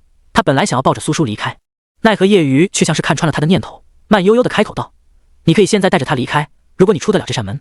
叶瑜，你是在威胁我吗？你以为你是谁，能够威胁得了我？思琪气狠了，就要和叶瑜动手，却被苏叔握住了手腕。苏叔扑在思琪怀中，小声开口道：哥哥，我累了。思琪到底是心软了，下来也没有理会叶瑜，而是抱着苏叔往里面挪了挪。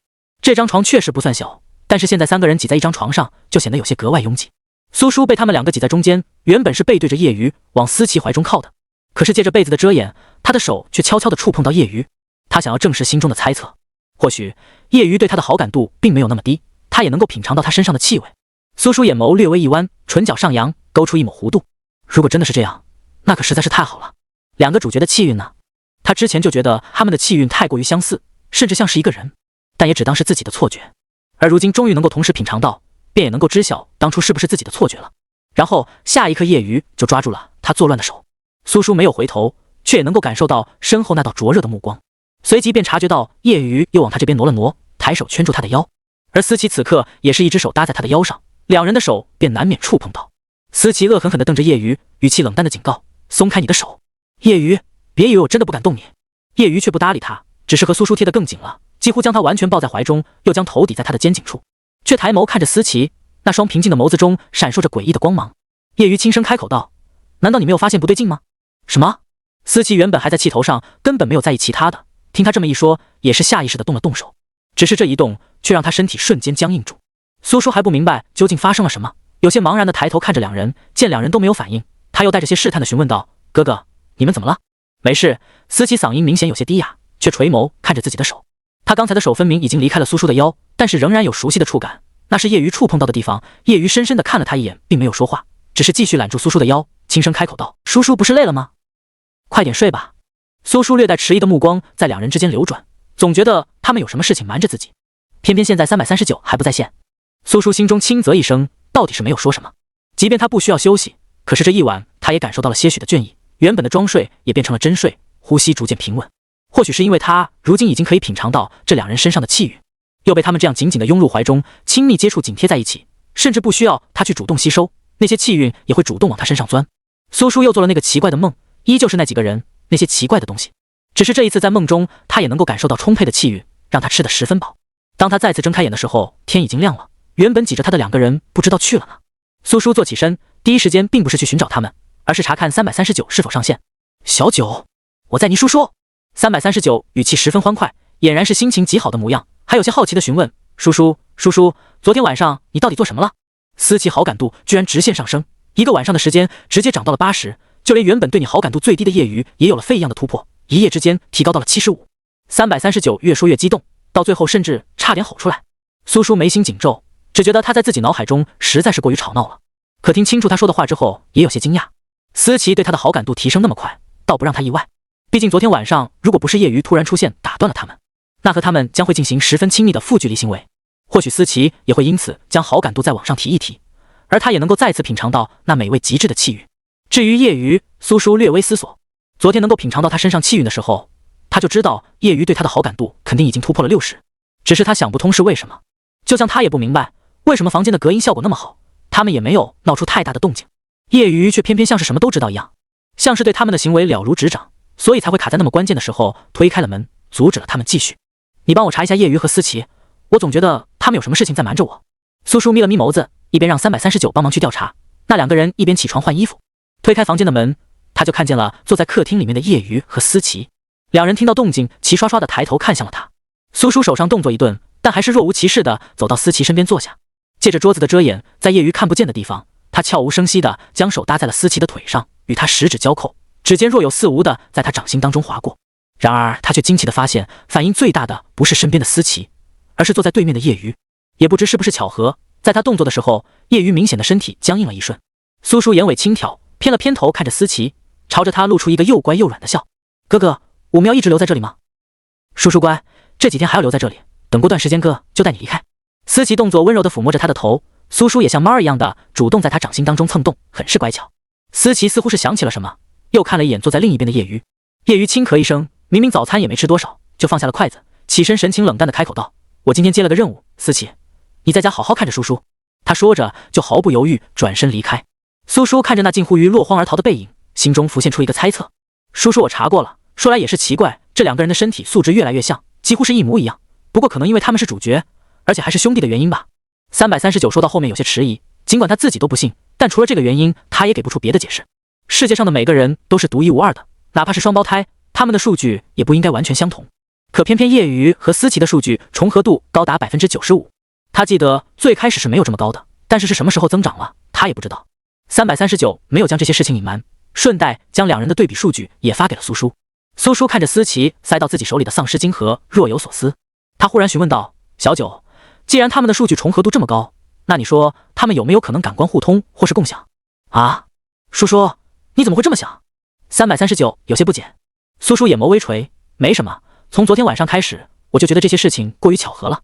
如果他们感官是互通的，那也就能解释得通叶瑜那些异常的反应，以及昨晚偏偏在那个时候推门而入，还有好感度增长的那么快的原因了。因为他对思琪做的那些事情，叶瑜也能够清楚地感受到。这个猜测让苏叔眼底掠过一丝兴奋的光芒，他露出点舌尖，抿了抿单色的唇瓣。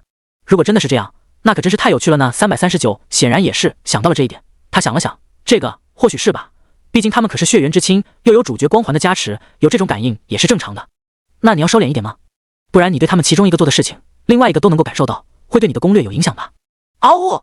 漂亮小丧尸，他又乖又聊实，339语气中还带着淡淡的担忧。这个认知让他十分不安，毕竟他们最开始接受到剧情的时候，可没有说过两个主角还会感官相通的事情。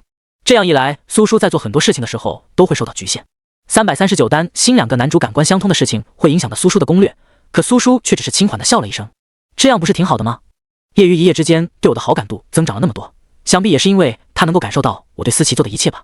339听着他的话微微一愣，随后又仔细查看了一番数据，最好还是点头。好像是这样。那叔叔，我们现在怎么办？两个男主对你的好感度都还不错，你可以好好品尝他们的气运，只是反派那边就不好处理了。白竹把你送走之后也没继续做实验，而是和 K 对着做了好几个小时，显然是有些烦躁，还增加了一些好感度。现在他对你的好感度已经到达45。339说着也观察着苏叔的反应。苏叔唇角微扬，眼底闪烁着异样的光芒。既然现在两个主角对他的好感度都极高，那他当然要好好待在他们身边，尝够了他们身上的气运再说。至于白竹，左右芯片都已经被339解决掉了，他也不着急，毕竟可是他亲自把他送走的，这怎么能够怪他呢？可考虑到如今他们都还在基地当中，也算是在白竹的眼皮子底下，总得要做做样子。苏叔还是让339帮自己注意点，一旦白竹那边有什么动静，又或者试图用芯片来操控他，就第一时间告诉他。只是眼下他却是直接坐到了思琪腿上，抬手勾住他的脖颈，轻轻地靠在他怀中，将头抵在他的肩上。哥哥，我不想待在这儿，我也想出去，想和叶瑜哥哥一起出去做任务。原本对于少年的主动撒娇还十分受用的思琪，听到后面一句话，瞬间黑了脸。他皮笑肉不笑地扯了扯嘴角，语气严肃地开口道：叔叔，那个叶瑜可不是什么好人，你以后离他远点。他思琪话说了一半又止住了声，也是想起了叶瑜和他莫名感官互通的事，有着这一层奇妙的联系。不管他之后带着叔叔走到什么地方，走得有多远，叶瑜都能够轻而易举地感知到，甚至现在他们这样的亲密行为，叶瑜怕也是知道的清清楚楚。思琪舌尖微微上顶，又扫过牙，十分不耐烦的了一声，脸色越发阴沉了。苏叔眼底划过一丝玩味，垂眸在他唇角落下一吻，下一刻便听见叶鱼黑化值和好感度同时增加的声音。而如今面对将要黑化的主角，339已经十分平静了。毕竟之前思琪都差点黑化暴走，还不是被苏叔一句话一个动作就给安抚了下来。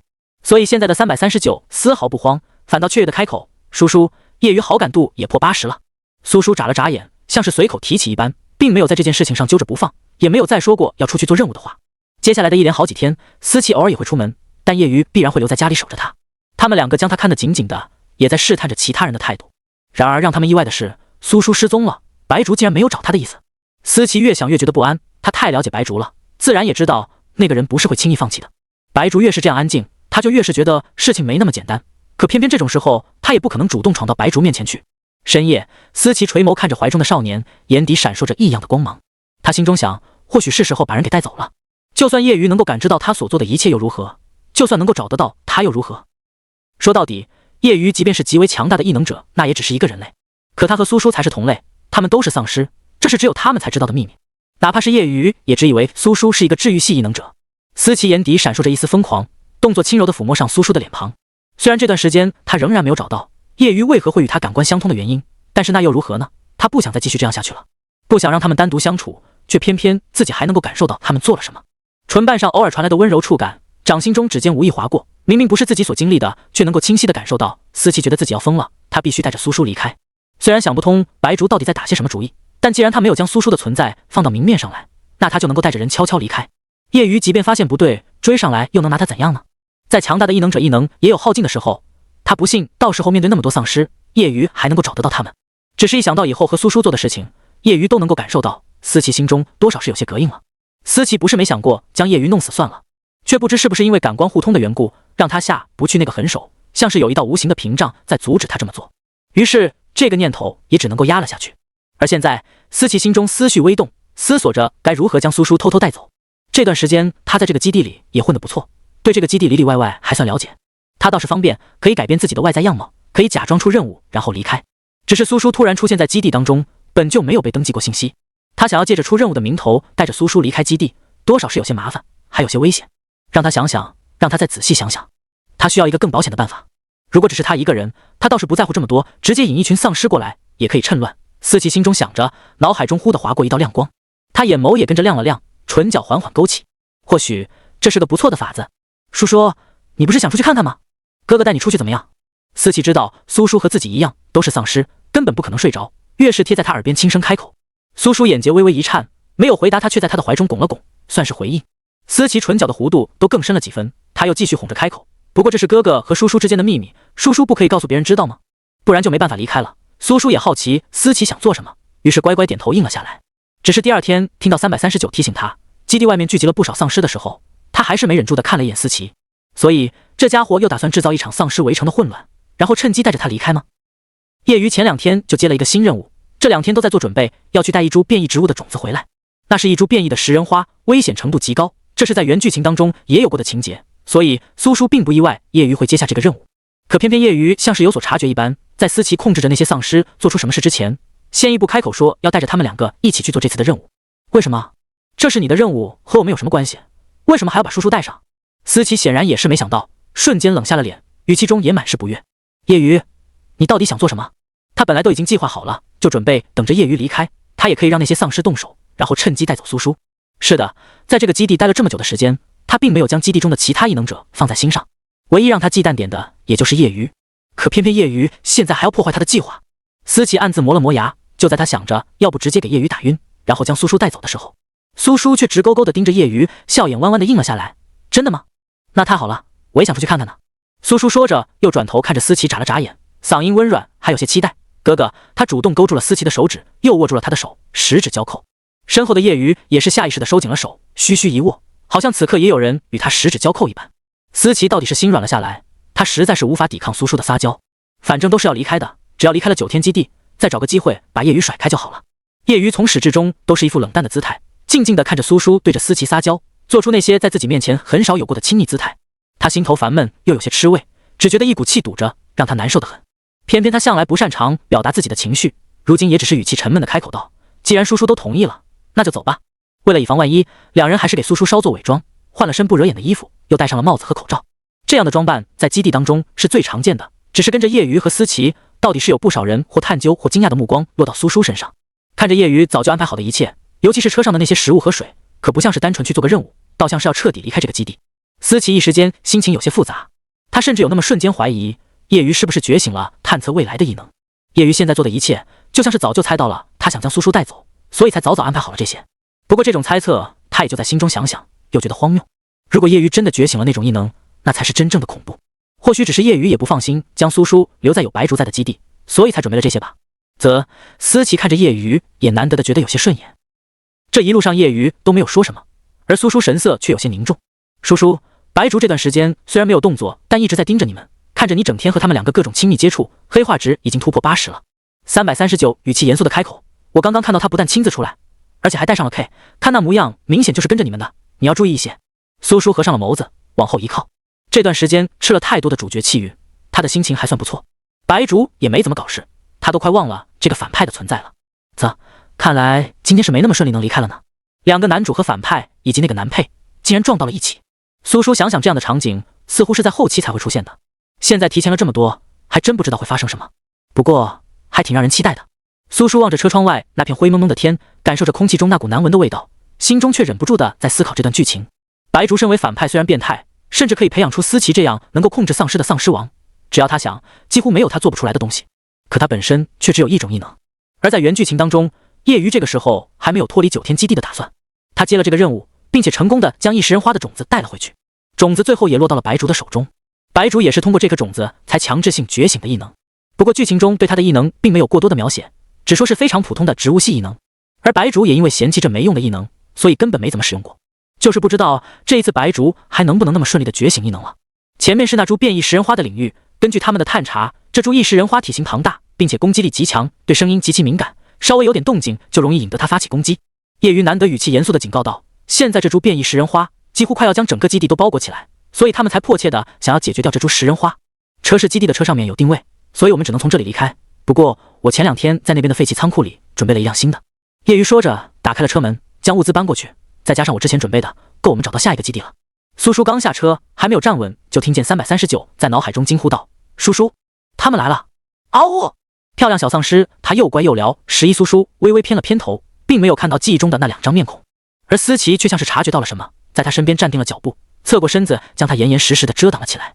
向来带着散漫笑意的嗓音此刻也严肃了起来，他认真开口道，叶瑜，你先带叔叔离开。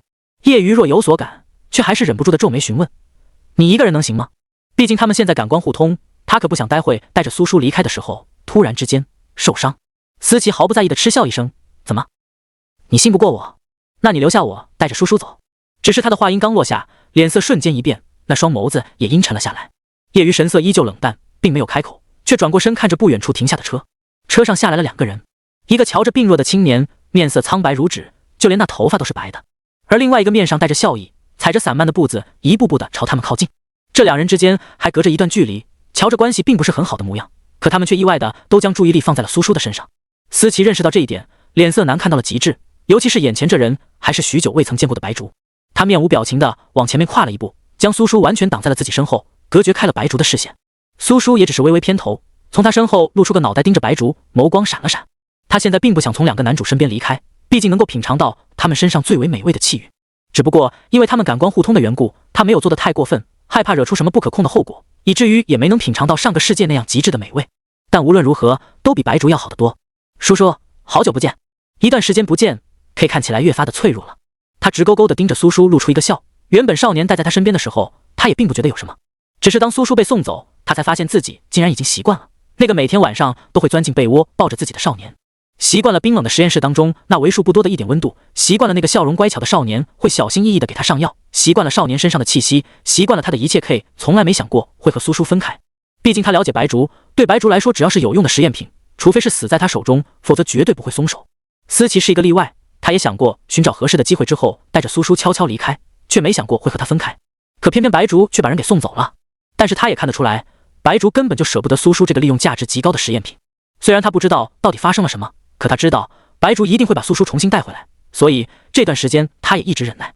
却不曾想，还没等到白竹把苏叔重新带回来，就等到白竹将他带出了实验室。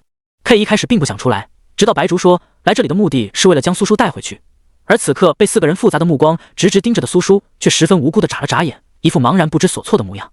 叔叔乖，到主人这来。白竹目光停留在面前的3人身上，强压下心头的不悦，几乎是带着些哄诱的语气开口。叶瑜冷冷地盯着他，忍不住地皱起了眉。虽然除了上一次将白竹带回基地以外，他们就没见过面，但现在看着还是让他心头不悦。尤其现在白竹还想要将苏叔从他身边带走。白博士，叔叔不是你的实验品。叶瑜语气冷淡，还带着些警告的意味。他也同样是站在思琪身边，将苏叔护在了身后。原本就灰蒙蒙的天空，此刻更是乌云密布，将为数不多的光也遮挡。那巨大的压迫感让人只觉得压抑难受，好像下一刻就会有无数道雷电直接劈下。白竹却半点不慌，从始至终都在用那种温柔的眼神盯着2人身后的苏叔。他似乎在这种时候极为有耐心，不耐其烦地继续轻哄着：“叔叔，过来。难道你忘记主人跟你说的话了吗？还是说，不过是和他们相处了一段时间，你也被他们给骗了？叔叔，你乖一点。我的耐心可没有那么多。”那一字一句明明是那么的温柔缱绻，可落入耳中，只让人心底无端生出一股寒意，像是被最毒的蛇缠绕住了脆弱的脖颈，随时都有可能被这条毒蛇狠狠地咬一口。叶瑜，你先带着他离开，这个疯子没什么用，他旁边那玩意儿可不好缠。思琪舌尖扫过牙，轻声嗤笑，看向了站在一旁的 K， 眼神也变得凌厉了起来。同样都是实验品，他和 K 虽然没太多交集，但多少也是有些了解的。他把那群脏东西给弄过来了。K 语气淡淡的开口，还透着几分嫌弃，说着还活动了一下手腕，显然是想快点将这里的事情解决掉。白竹知道 K 说的是那些丧尸，眯了一下眸子，看来思琪对自己能力的掌控倒是比他想的要更熟练更快一些。不过他也不想在这里陪着他们继续耗下去了。如果不是因为这段时间他一直暗中盯着，都不知道差点就要失去他最满意的实验品了。他当初让苏叔来接近他们挑拨他们，可没想到他竟然还想要跟着他们一起逃离。白竹眸光明灭不定，语气淡淡的开口：“那就尽快解决掉吧 K， 回去以后我会给你1周的休息日。”苏叔始终没有说话，看着这几人之间剑拔弩张的气氛，默默地往后退开2步。如果不是现在并不合适，他甚至还想问339要2包瓜子，找个安全的地方坐下看热闹。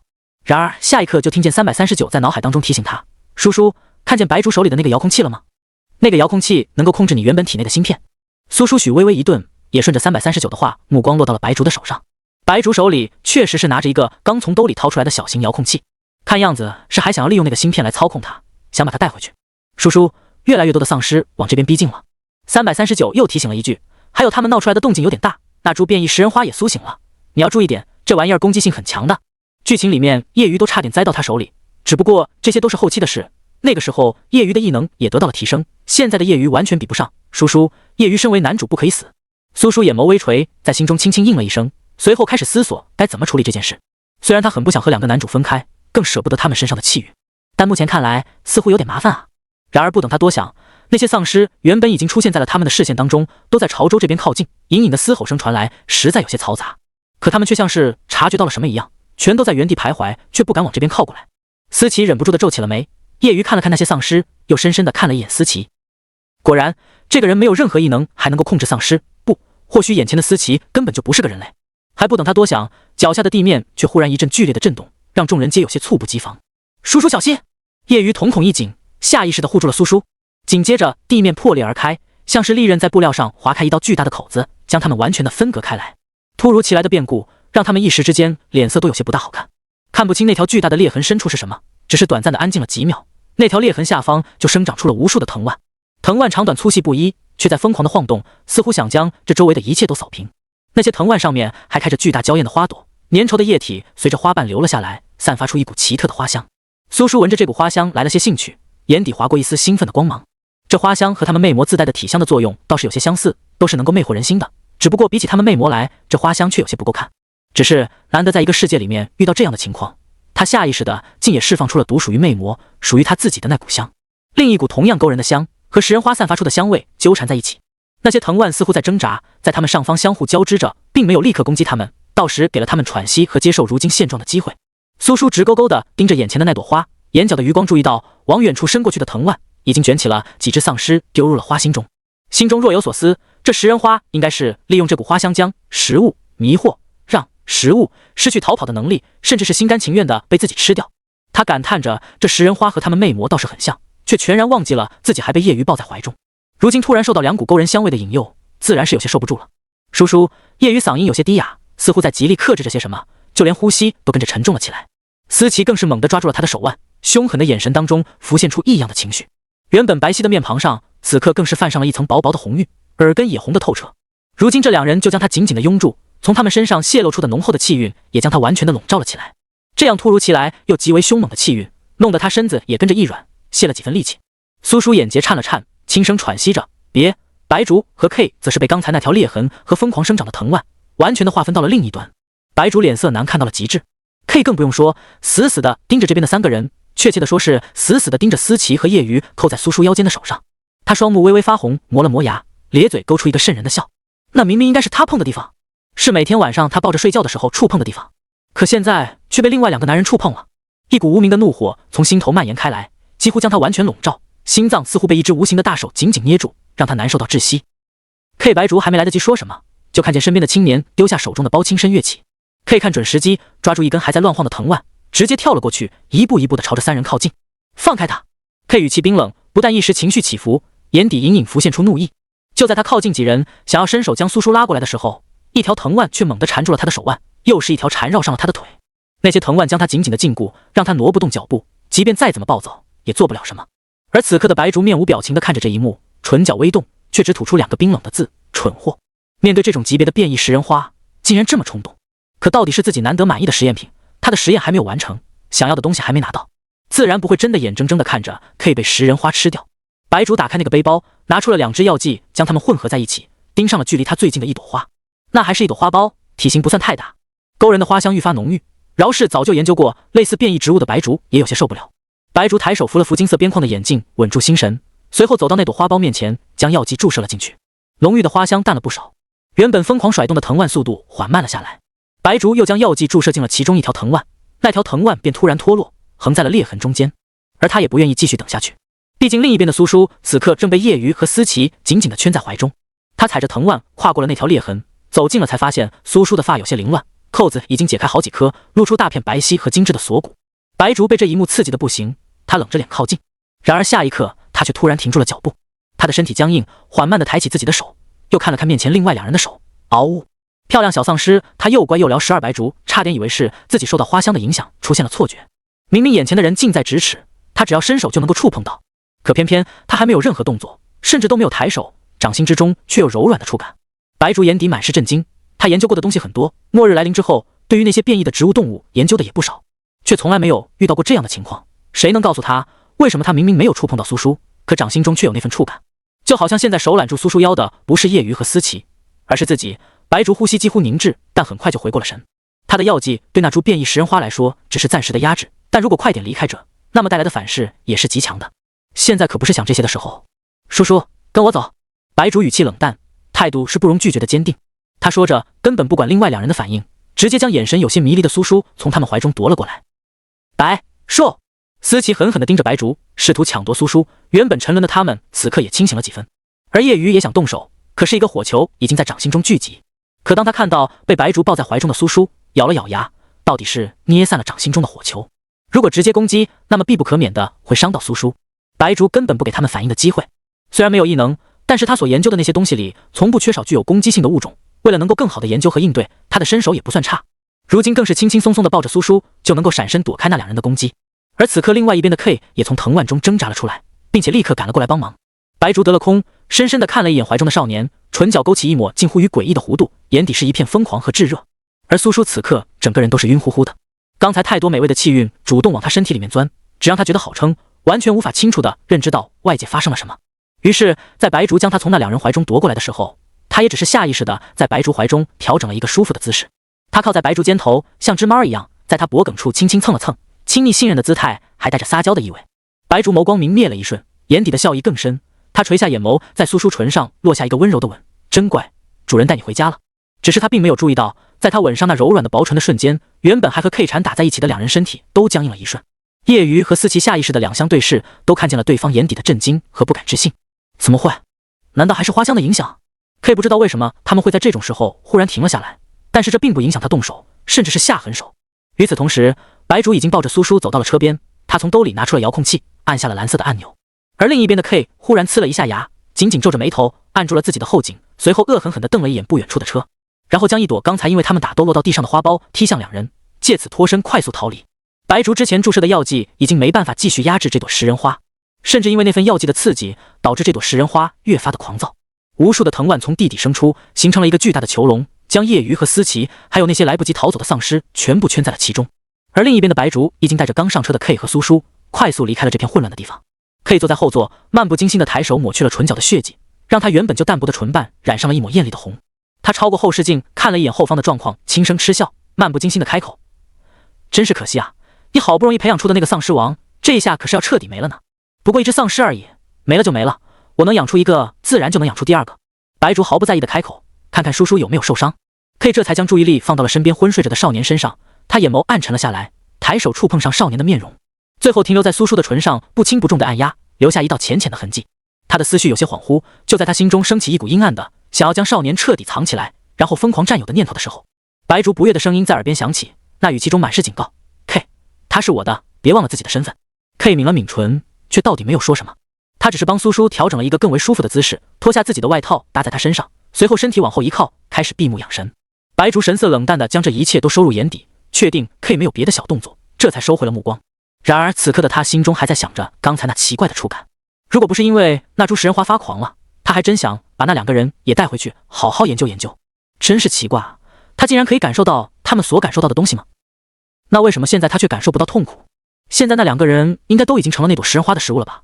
或许之前也只是受到花香的影响产生的错觉而已。白竹收敛了思绪，不再去思考这件事，毕竟想也没用，想了他也没办法把那两个人的尸体带回实验室。更何况比起这些，他现在更在乎的是苏叔。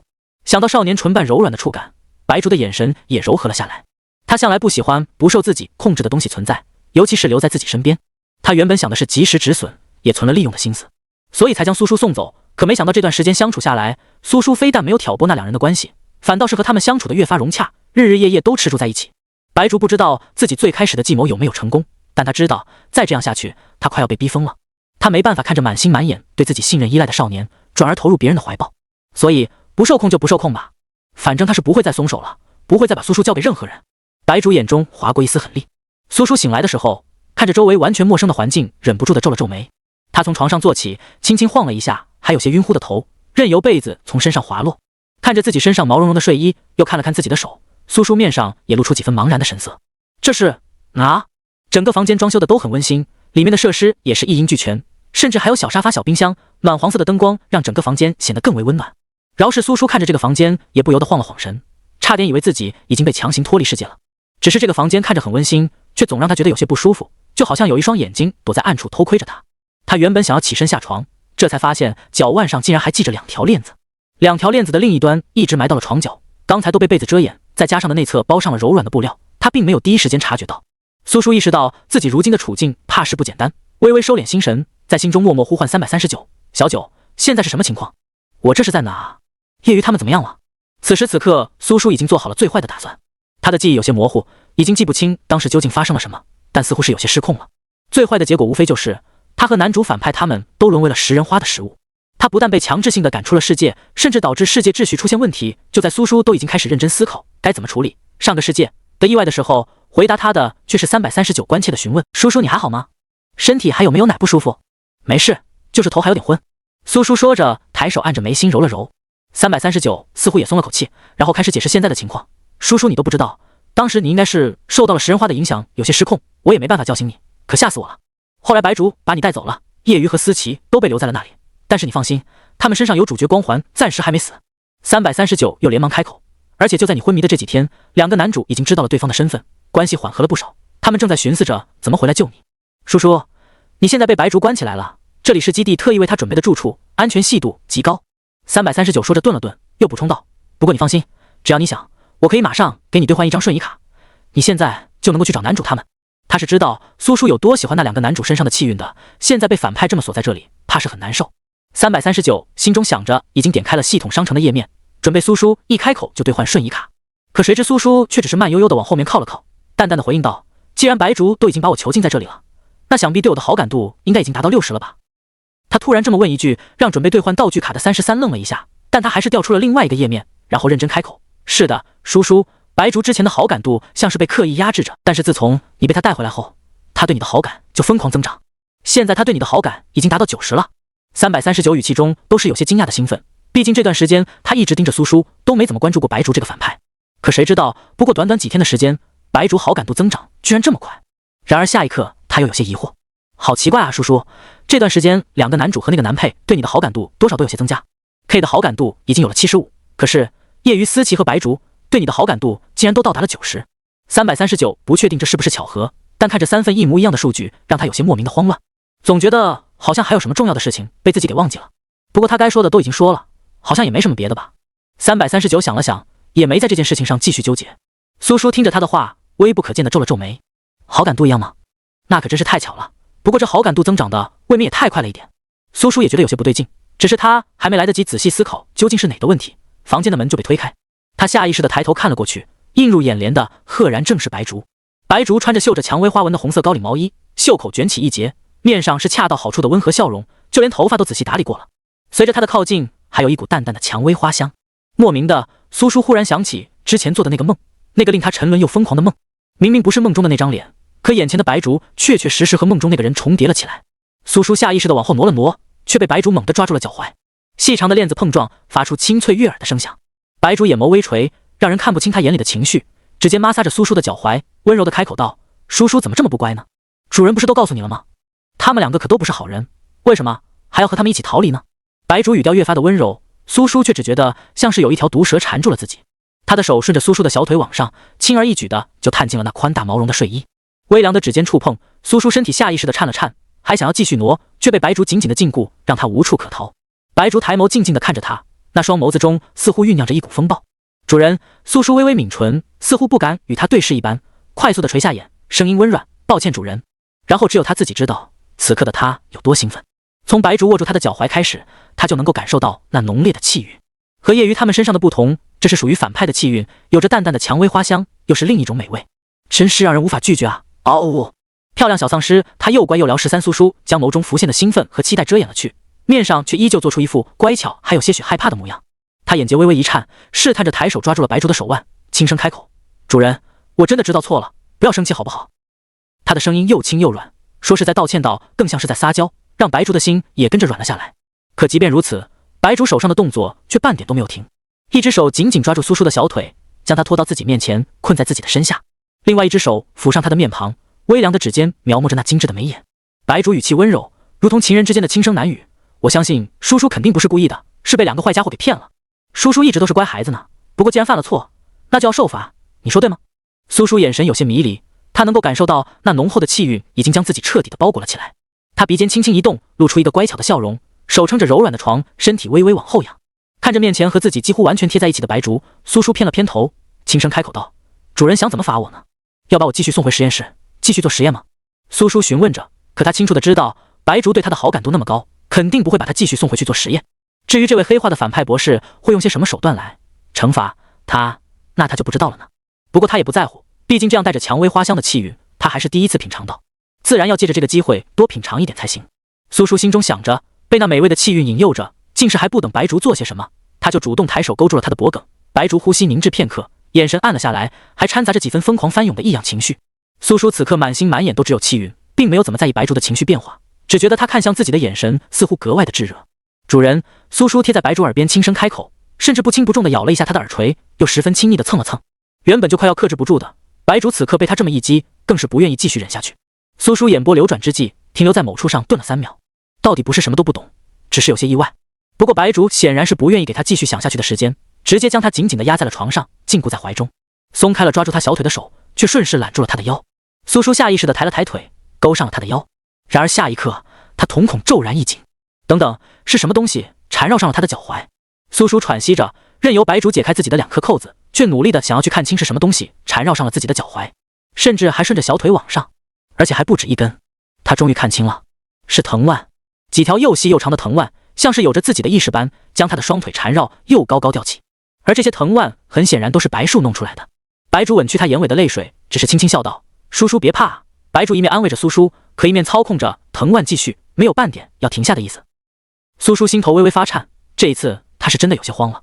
眼前的场景和梦中的场景完全的重合了起来，尤其是在这些藤蔓缠绕上他的时候，唯一不同的就是眼前只有白竹一人，或许不会像梦中那样。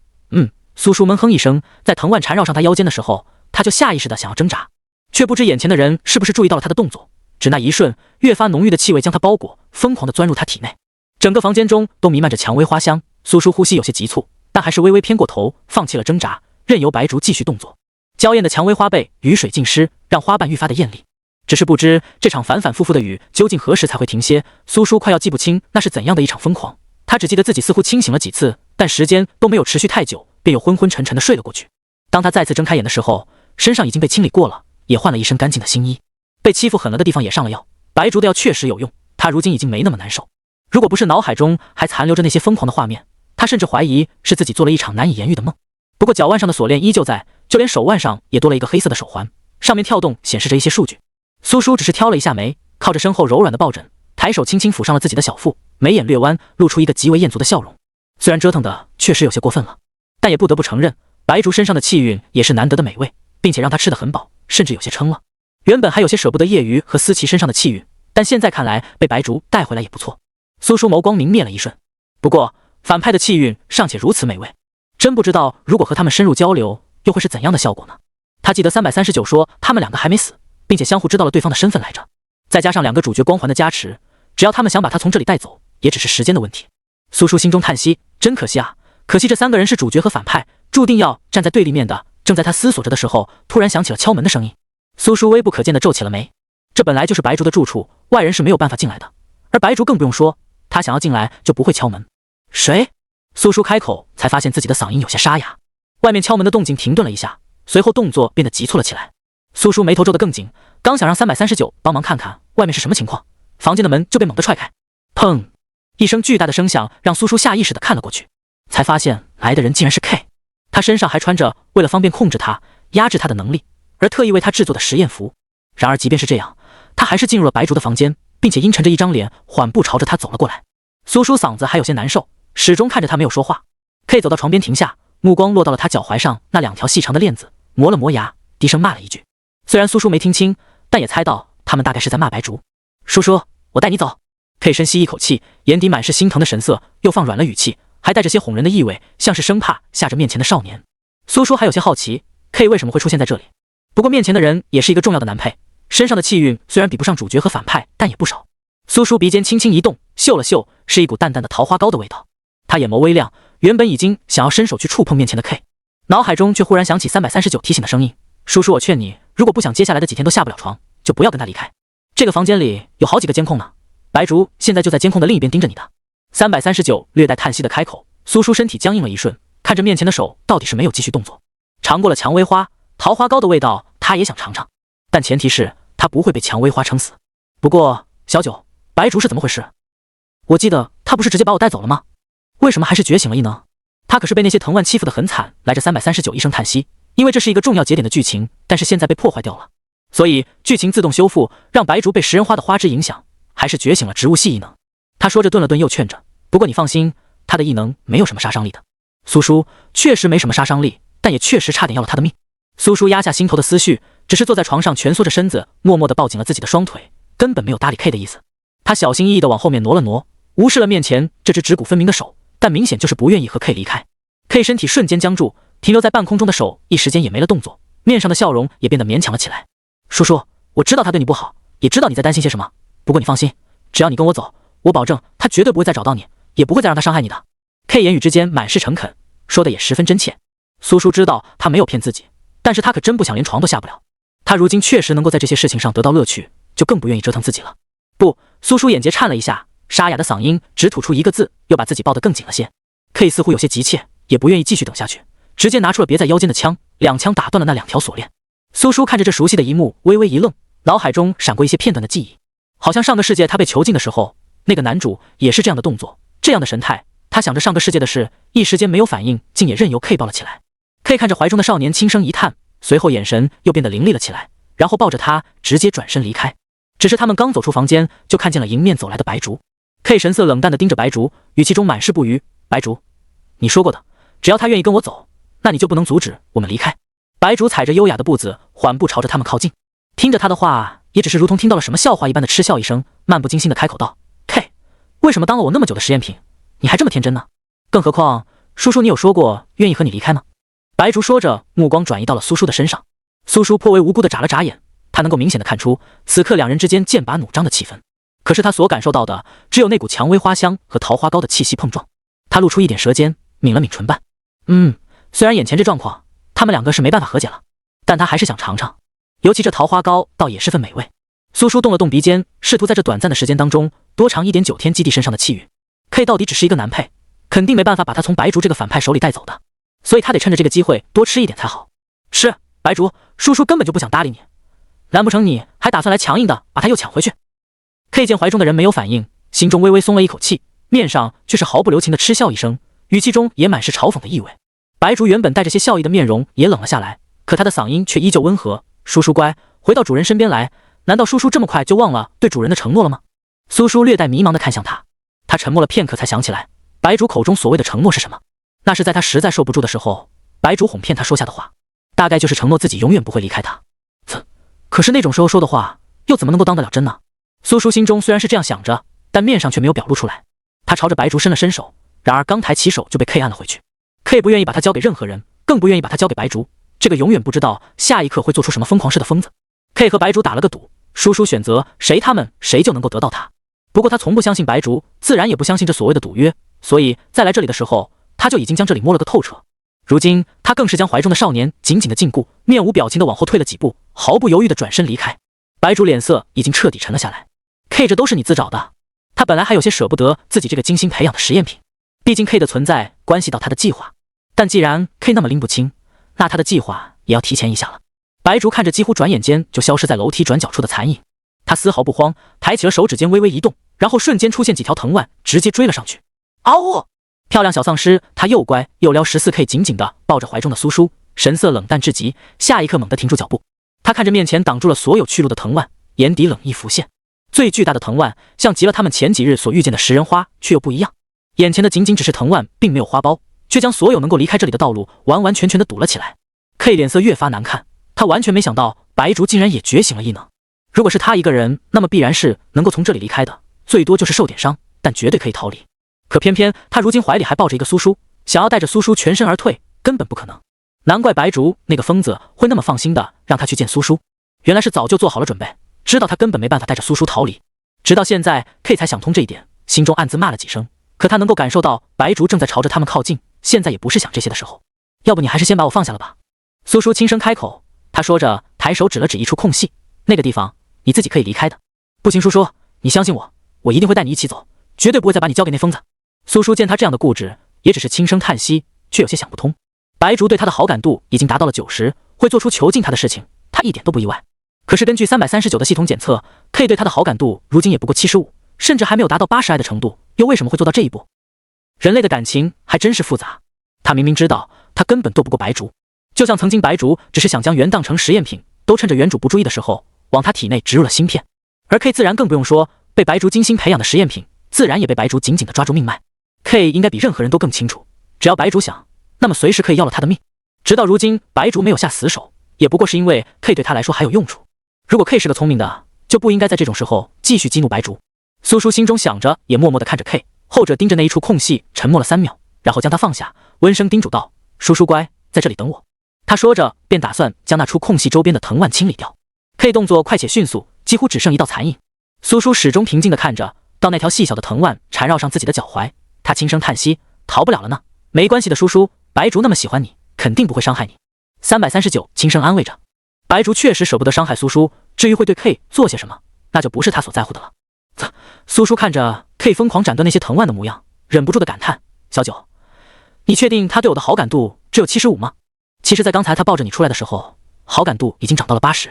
”339说着将数据给苏叔看，似乎是怕他会愧疚，又连忙开口解释着：“叔叔你也别愧疚，他的行为掺杂了太多别样的情绪，不单单只是为了救你，大概还是因为想要反抗白竹。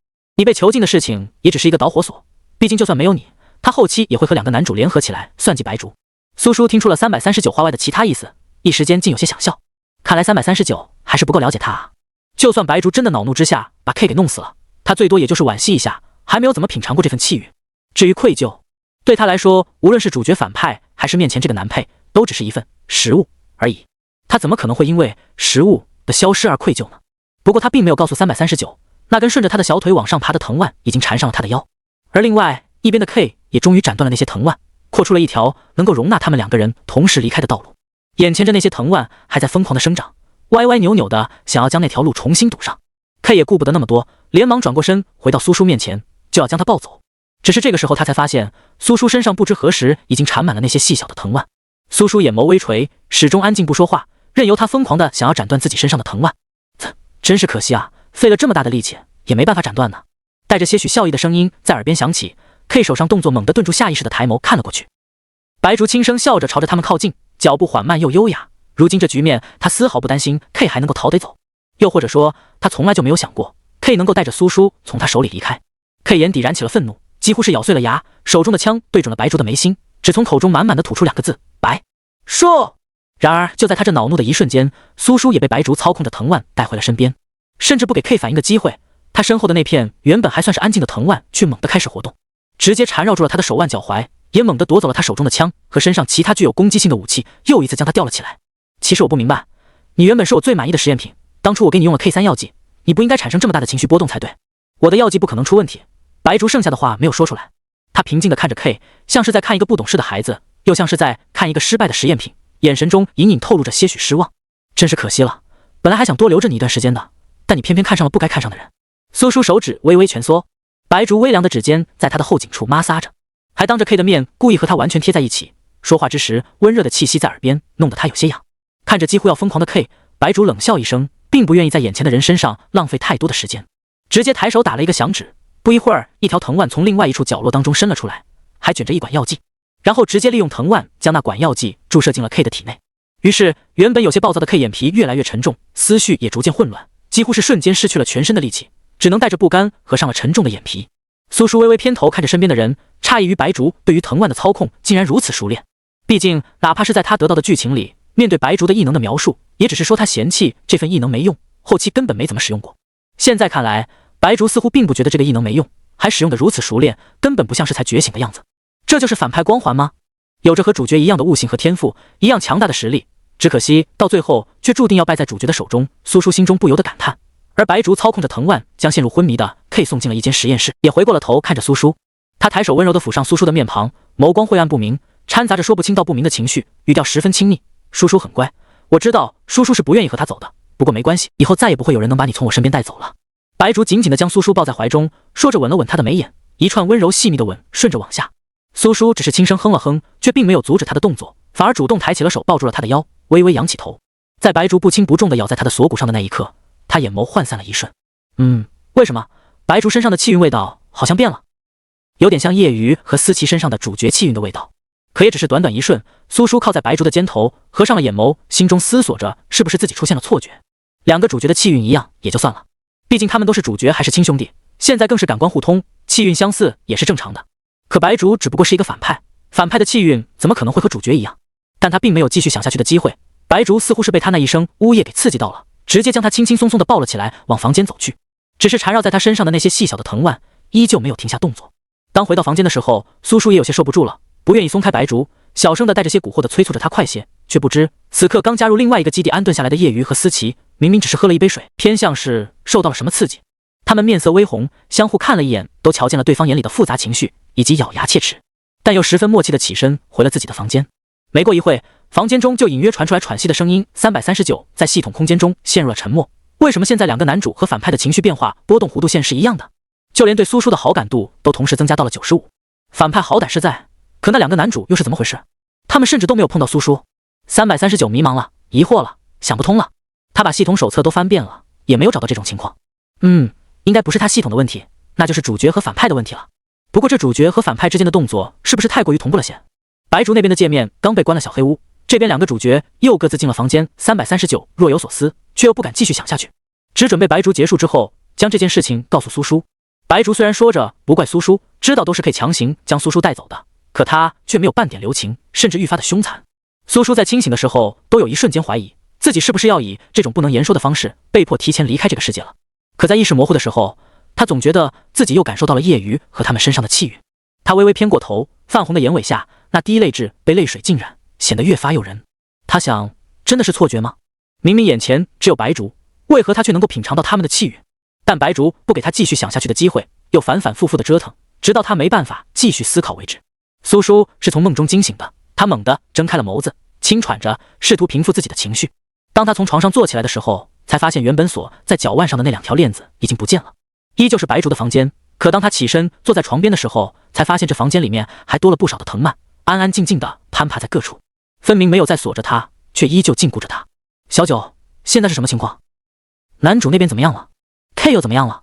苏叔缓了缓心神，虽然他进入小世界的目的只有食物，可昨晚迷迷糊糊自己感受到的那些主角气韵也不是作假。苏叔垂着眸子，抬手附在了小腹上，就像现在，他甚至还能够清晰地感受到属于叶鱼和思琪的气韵。这到底是怎么一回事？以前哥哥姐姐们跟他讲过不少关于小世界里的故事，从来没说过会有这种情况的。白竹准备提前实施自己的计划了，直接将剧情推展到了后面。339语气中是少有的严肃和认真，他不再藏着 K， 而是告诉所有人 K 可以压制丧尸病毒，并且已经研究出了第一批清除病毒的药剂。业余他们加入了另外一个基地，因为这件事情不少基地的高层都知道了，事关重大，他们这2天就会跟着那个基地的人重新回到9天基地。可是叔叔唯一没有改变的是，白竹研究出的那些药剂依旧是一种新型的病毒，但现在 K 没有和2个男主里应外合的能力，因为现在的剧情发展的太过于迅速。9天基地和其他基地的人都派了不少强大的异能者保护白竹，2个男主的实力也还不够，不一定对付得了白竹。我想我们得做些什么，不然这个世界可真的要完了。说到后面，339语气中都染上了惆怅。他原本还想和苏叔说说反派和男主之间的异常，完全没想到不过是在苏叔睡的这段时间里，白竹就搞了这么多事。偏偏他还只是一个系统，只能够在系统空间里面眼睁睁地看着，干着急也什么都做不了。好在现在苏叔终于醒了，339也跟着松了口气。白竹对苏叔的好感度那么高，如果说现在还有谁能够阻止他把那些新的病毒给散播出去，那么也就只有苏叔了。苏叔听着他的话也是皱起了眉头。这样吗？小九，有什么办法能让白竹现在过来见我吗？339惆怅，没有，我没办法联系他，不然肯定会被怀疑的。既然这样，那就只能嗷呜。漂亮小丧尸他又乖又聊15，苏叔眼神暗了一瞬。小九，给我兑换一张瞬移卡吧。虽然在他来到这个世界的时候就注定这个世界不会按照原本的轨迹走下去，他也并不在乎这个世界后续的剧情会怎么发展，但不可能真的让白竹毁了这个世界啊。可是这样会以为你想要逃跑吧，到时候你肯定又会被他抓回来折腾的，你的身体还受得了吗？339有些犹豫，语气中都带着些许的担忧。更何况房间里面还有监控，你现在突然消失又出现在他面前。苏叔听到他的话，唇角微微勾起，打断了他的话，语气中都带着些笑。谁说我要去找他了？339诡异的沉默了一瞬，慢吞吞的继续开口，你不打算去找白竹阻止他把病毒散播出去，难道还打算去找2个男主吗？见白竹没有回答，算是默认了自己的说法。339欲言又止，可是叔叔这样你会把他逼疯的，他的黑化值本来就高，要是你再跑去找2个男主，说不定他一怒之下就直接把病毒散播出去，都不进别人的手了。苏叔从床上站了起来，周围的那些藤蔓也有了些许的动静，发出沙沙的声音，但到底是没有做什么。小九，既然他到现在都还在通过监控盯着我，那如果我突然消失了，你觉得对他来说是找到我更重要，还是散播病毒更重要？苏叔轻飘飘的开口，眼底是一片玩味。他不确定白竹会选择继续散播病毒，还是选择他。不过他也有些好奇，毕竟白竹看起来是那么的喜欢他，好感度也那么高，可散播新型病毒，这可是白竹坚持了很久的事，所以他是真有些好奇，对白竹来说究竟是谁更重要些呢？以及他已经好长一段时间没有见过2个男主了，还真是有些想念他们身上的气韵呢。339沉默了许久，才缓缓开口道：好。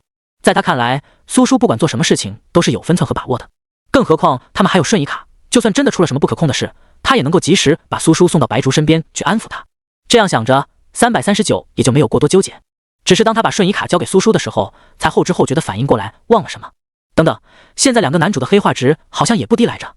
339瞳孔骤然一紧，然而他还没来得及开口，苏叔就已经消失在了空荡的房间，出现在了另外一个地方。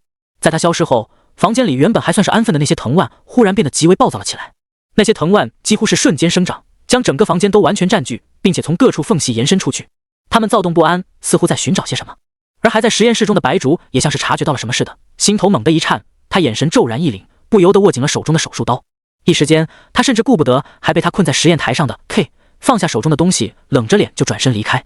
原本昏迷着的 K 察觉到他离开的动静，也是缓缓睁开了眸子，眼神冷淡，悄无声息地扯了扯唇角。白竹此刻正紧紧地盯着屏幕，看着监控画面当中少年忽然消失，随后就是那些疯狂生长的藤蔓遮挡住了所有的画面。而少年消失的最后一刻，面上的神色淡定，显然是知道自己会离开，又或者说他本就想离开。叔叔还真是不乖啊，早知如此，他就不应该怕苏叔难受将那2条链子给解开，而是应该将他紧紧地锁在床上，让他无法逃离。白竹几乎是咬着牙，眼底酝酿着一股能将人吸进去的风暴，愤怒、失望、难受、痛苦、疯狂，各种情绪极为复杂的交织在一起。但很快他就平复了自己的情绪，冷静了下来。苏叔身上有他不放心的时候种下的种子，不管苏叔逃到哪去，他都可以把人给找回来。白竹心中这样想着，可还是几乎要捏碎手中的平板。他面无表情地关掉了监控视频，指尖微微一动，一节细小的藤蔓开始生长，顺着地面爬了出去。而他也简单收拾了些东西，转身跟着藤蔓一起离开。唯一麻烦的是，自从他宣布了 K 的存在后，就没办法悄悄地离开基地了。基地长怕他会出什么事，安排了不少强大的异能者保护他，恨不得连他做实验的时候都让人跟着一起。没想到反倒是成了给自己挖的一个坑。如今他要离开，着实是有些麻烦。白竹眼眸中暗光闪烁，更是划过一丝嗜血的残忍。不过没关系，他会找到他的，会找到他，然后将他重新带回来，彻底的锁在自己身边。这一次他绝对不会再心软。而另一边还在思考自己为什么会被传送到餐桌上的苏叔，还没等他想出个所以然，脑海中就响起了339尖锐的报名。呜，叔叔，白竹黑化值爆表了，他要找过来了，他很快就会找到你的。你怎么还有心情吃东西？339话还没说完，就看见苏叔似乎有些头疼的皱了皱眉，随后顺手拿起了餐桌上的面包咬了一口。听到他的话，苏叔也只是漫不经心的轻笑一声。所以他还有把药剂给送出去吗？没有，他现在只想着快点找到你，把 K 又重新关回去了。那你急什么呢？我们的目的达到了不是吗？见苏叔一副毫不在意的散漫模样，339眨了眨眼，认真思考他说的话。苏叔说的确实没错，他们的目的达到了，白竹暂时不会把那些病毒给散播出去。但怎么感觉这件事好像有哪里不对劲？苏叔也不管他现在的反应，单手撑着餐桌，轻松跃下，开始打量着这个屋子。他记得他是想用瞬移卡把他送到叶鱼他们身边，所以这就是他们现在所住的地方吗？苏叔若有所思地想着，动了动鼻尖，感受到房间里那股淡淡的熟悉的气韵，眼眸亮了亮。是了，就是不知道他们两个现在去了哪，算算时间，应该是在准备去9天基地了吧。苏叔思索片刻，刚想让339帮自己查一下，门就被推开了。他下意识地偏过头，看过去就和站在门口的两人对上了目光。叔叔，真的是你！2道欣喜的声音同时响起，两人也是同时进了门。叶鱼顺手将门关上反锁，也就慢了思琪一步。当叶鱼走到苏叔面前的时候，思琪已经将人揽入了怀中，而他也不甘示弱，握住了苏叔的手。苏叔感受着他们激动的情绪，以及因为他们激动情绪而散发出来的浓郁的气韵。他眼眸弯弯，笑得一如既往的乖巧且无害，嗓音也是又轻又软：“哥哥，好久不见啊！”只这一句话，他就感受到了更加浓厚的气韵扑面而来，将自己完全笼罩其中。叔叔，你怎么会来这？白竹呢？两个人的情绪稍稍冷静了一些，还是叶鱼最先询问起了白竹。苏叔颇为无辜地眨了眨眼，眼眸中也泛起了些许的茫然。他看了看两人，又垂下眸子，轻轻开口：“我不知道，他把我关了起来，还用藤蔓捆着我，可我也不知道发生了什么，就是忽然很想你们，然后就出现在了这里。”苏叔现在的模样看着着实可怜，两人心瞬间软了下来，也没有再继续追问他关于白竹的事情，只是两人却在苏叔不曾看见的地方交换了一个眼神，点头示意。思琪安抚性地拍了拍苏叔的后背，轻声哄着他：“没事了，都没事了，叔叔乖，哥哥会保护好你的，不会再让那个疯子欺负你了。”叶鱼向来不善言辞，看着自家哥哥哄着苏叔，也只是配合的点头，算是认同了思琪的说法。至于苏叔为什么会突然出现在这里，他们也没多想，只当苏叔是觉醒了能够瞬移的异能。可这些对他们来说并不重要，他们在乎的也只有眼前的人罢了。既然叔叔已经回到了我们身边，那我们还要去9天基地吗？叶鱼到底是看不下去两人温情相处的模样，忍不住的开口打断，询问着思琪。然而他趁着询问的功夫，抬手搭上了苏叔的肩，顺手就将人揽入了自己的怀中。苏叔目光在他们之间流转，眨了眨眼，唇角微勾起一抹不易察觉的弧度。这就是两兄弟相认了的好处吗？如果换了以前的话，但凡其中一个对自己动手动脚，另外一个都会炸毛吧。再想想之前两人之间那总是充满硝烟的气氛，像是一点火星就能让他们炸起来闹起来。现在虽然不是亲密无间，但似乎已经在某些事情上达成了共识。就像现在，叶鱼手搭在他肩上，思琪就会揽着他的腰，他们在认真思考和商量到底要不要去9天基地，以及该怎么对付白竹，却唯独没有再因为他的事情争吵。就像是在他不在的这段时间里，他们两个已经达成了某种共识。苏叔眼底闪烁着兴奋的光芒，但很快又被遮掩了下去。既然已经加入了这个基地，那么该如何还是如何。以白竹的能力，还有我们之间，思琪话说了一半猛然顿住，思索片刻才继续开口：即便我们不去找他，他也会找到我们的，倒不如借着这个机会就将这件事情解决了。叶鱼听着他的话，微不可见的皱了皱眉，到底是没说什么。思琪如今已然成了丧尸王，甚至可以彻底隐藏自己的身份，混迹在人类当中还不被发现。可他毕竟还是个人类，自然也清楚白竹的存在对人类来说意味着什么。这也是为什么当初他第一眼看到白竹的时候，明明不喜欢，却还是按照任务要求将人好好的保护着。不过这段时间和思琪把话说开之后，他想起来了以前的记忆，也知道了这些年思琪经历了什么。叶瑜觉得思琪说的对，白竹就算再有天赋再有实力，可他到底是个疯子。疯子制造出来的药剂，他们又怎么敢随意使用？又怎么敢交给那些普通人使用？谁知道白竹手中的那些药剂究竟能不能彻底的清除丧尸病毒？苏叔这一次并没有像之前那样被他们藏在房间中，他们只是需要一个暂时栖身的地方，以及重新回到9天基地的机会，所以找了一个并不算大的幸存者基地。这里面大多都是普通人，就连异能者都没几个，更不要说像叶瑜这样强大的多系异能者。所以拨个短短几天的时间，他们帮忙找了些物资，又解决了一次丧尸潮，很轻易的就在这里面站稳了脚。哪怕苏叔是凭空出现，两人只是将他护在身后，说他是他们的弟弟，众人也都是睁一只眼闭一只眼就过去了，甚至对他的态度是异常的热情。苏叔看着自己只是出去逛了一圈，手里就多出来的各种小零食和小面包，陷入了沉默。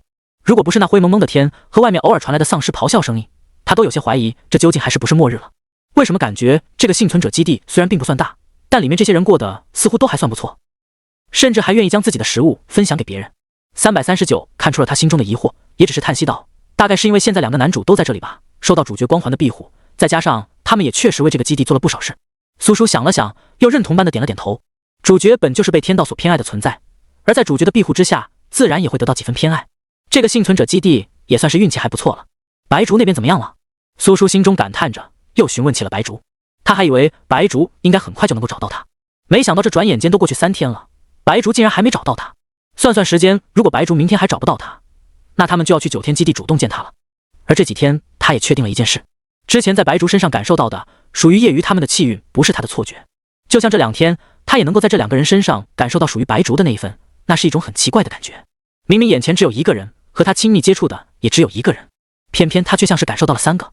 这种感觉虽然奇怪，但是他并不排斥，甚至还有些喜欢，可以一次性品尝到3种明明极其相似却有不同的气运，实在是太有意思了。白竹也不知是想到了什么，眼眸弯了弯，还染上了几分期待。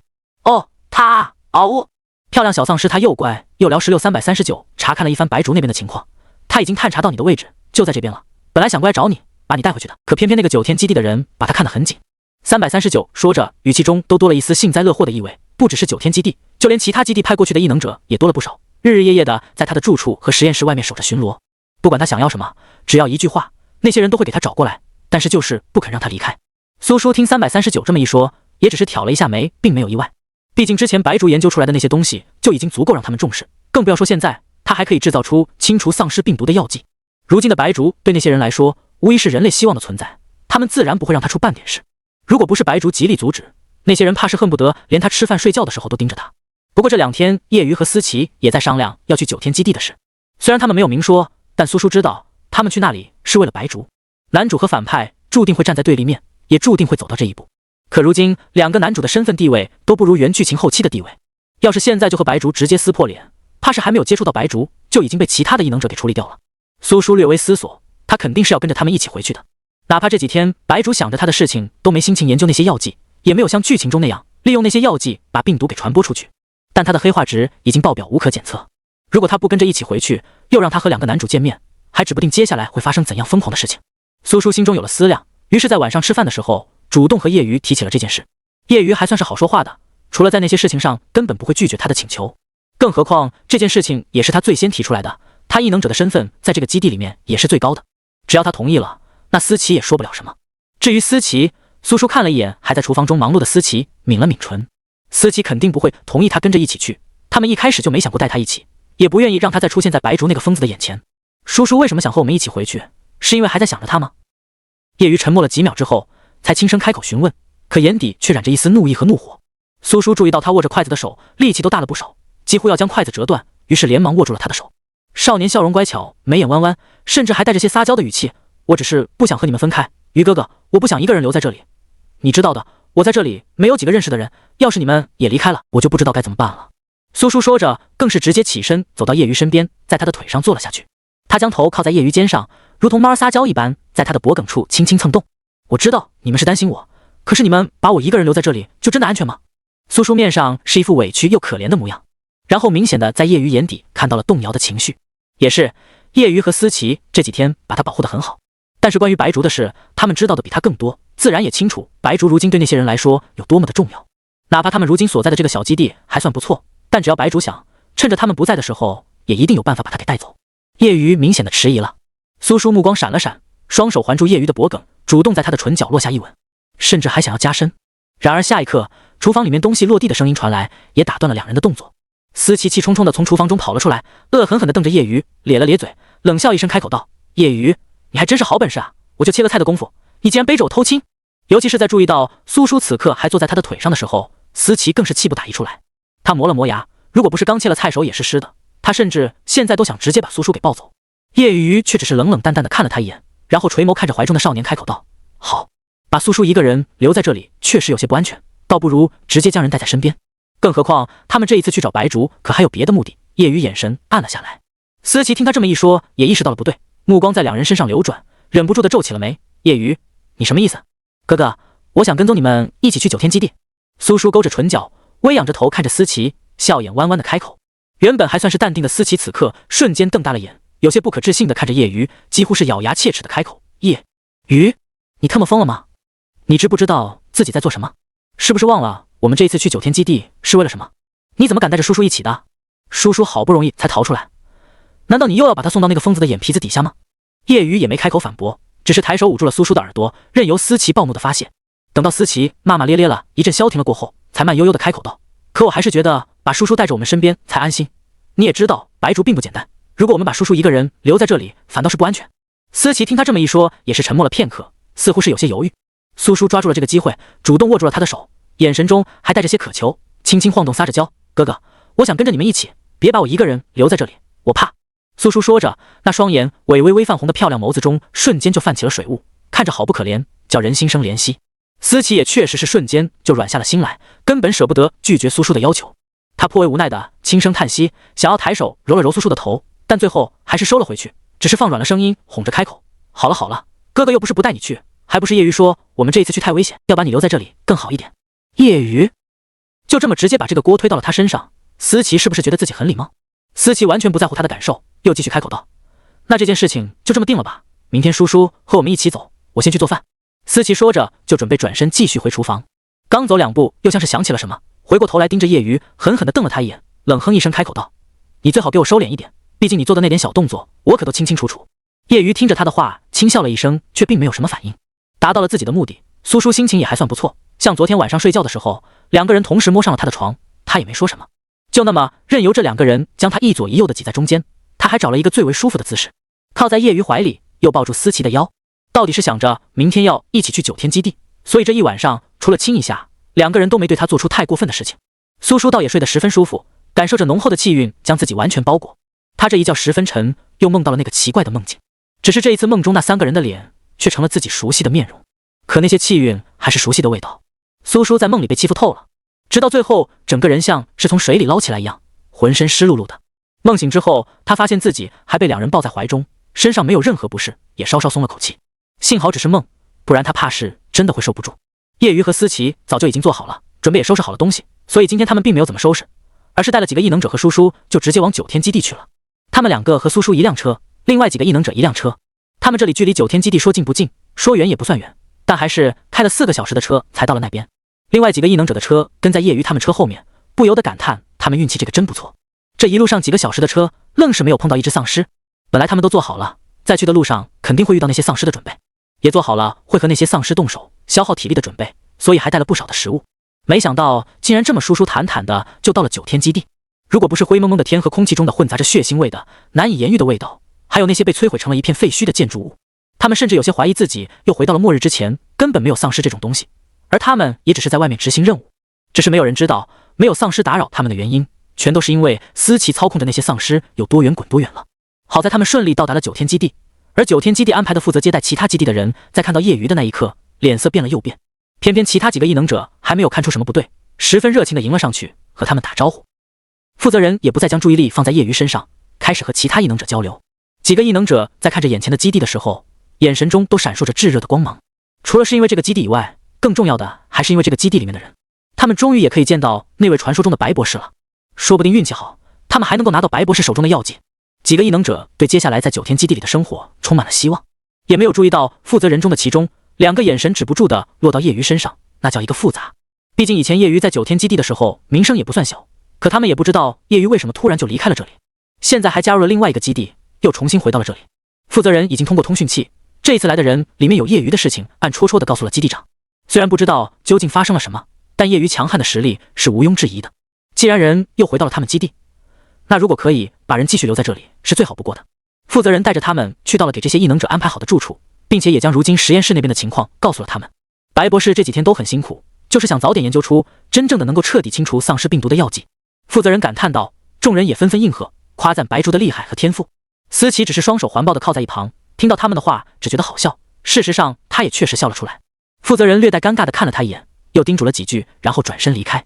思琪直接拉着苏叔和叶鱼一起进了他们的屋子。这倒是和我们之前做的那个差不多。思琪眸光闪了闪，仔细打量了一番。三室一厅，他怎么听说其他基地的异能者可不是这个待遇？叶鱼微微点头。思琪看了他一眼，想到刚才那几个负责人看他们的眼神，又瞬间了然，笑了笑，不再说话。先休息一下吧，晚上还要去见基地长，他应该会安排我们去守着实验室那边。叶鱼语气淡淡的开口。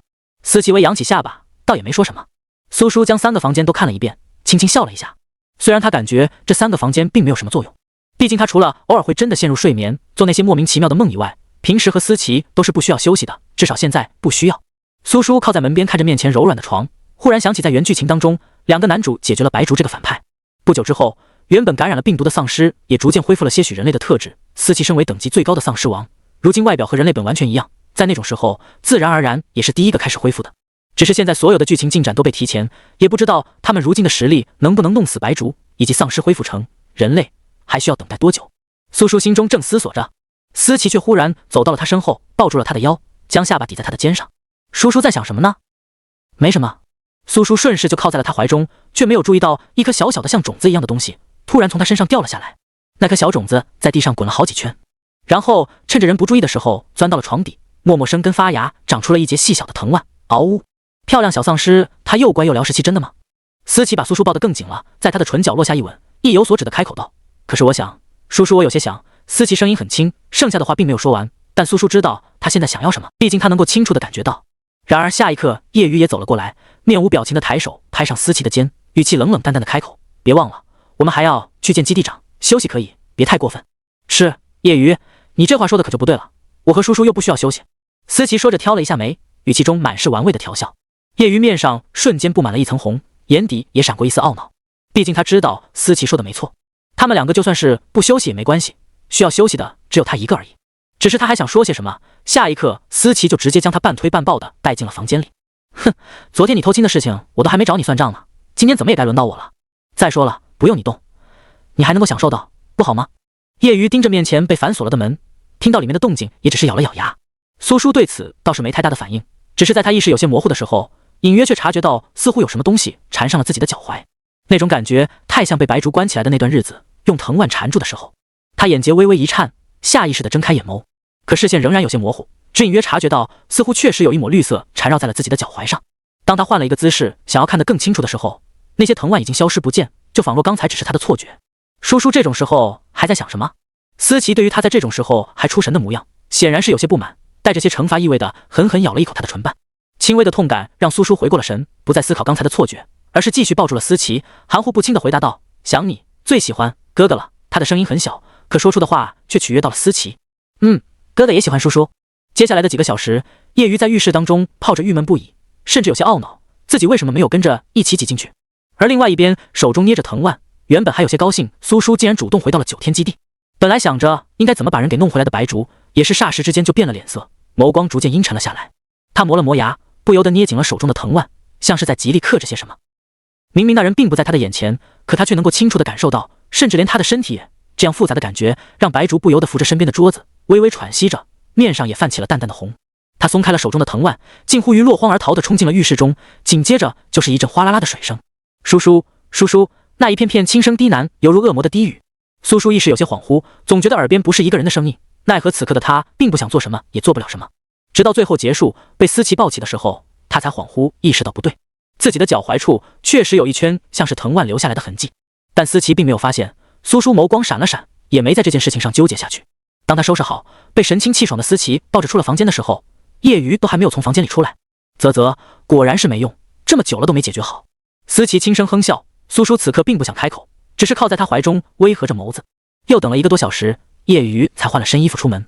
他冷冷淡淡的扫了思琪一眼，目光落到苏叔身上的时候，才柔和了下来，又淡淡的开口道：“时间不早了，我们也该和其他的异能者去见见基地长，以及他们刚才告诉我，今天晚上白竹也会一起过来。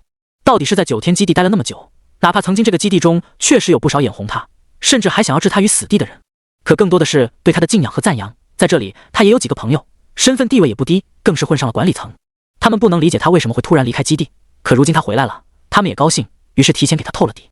毕竟白竹如今的身份可不是谁都能够见得到的，即便其他基地都派了不少强大的异能者过来想要守着他，但那些异能者除了照片基本上就没见过白竹。所以对于白竹对于今天晚上主动提出想要见一见这些异能者的时候，叶瑜曾经关系还算不错的那几个人也提前将这个消息透露给了他。叶瑜把这件事情告诉他们的时候，思琪也只是略带嘲讽的笑了一声。那看来今天晚上可就有趣了啊。他倒是不担心白竹到时候会直接戳破他的身份，毕竟他这个丧尸王的身份也是白竹弄出来的，白竹不会蠢到把自己也拖下水。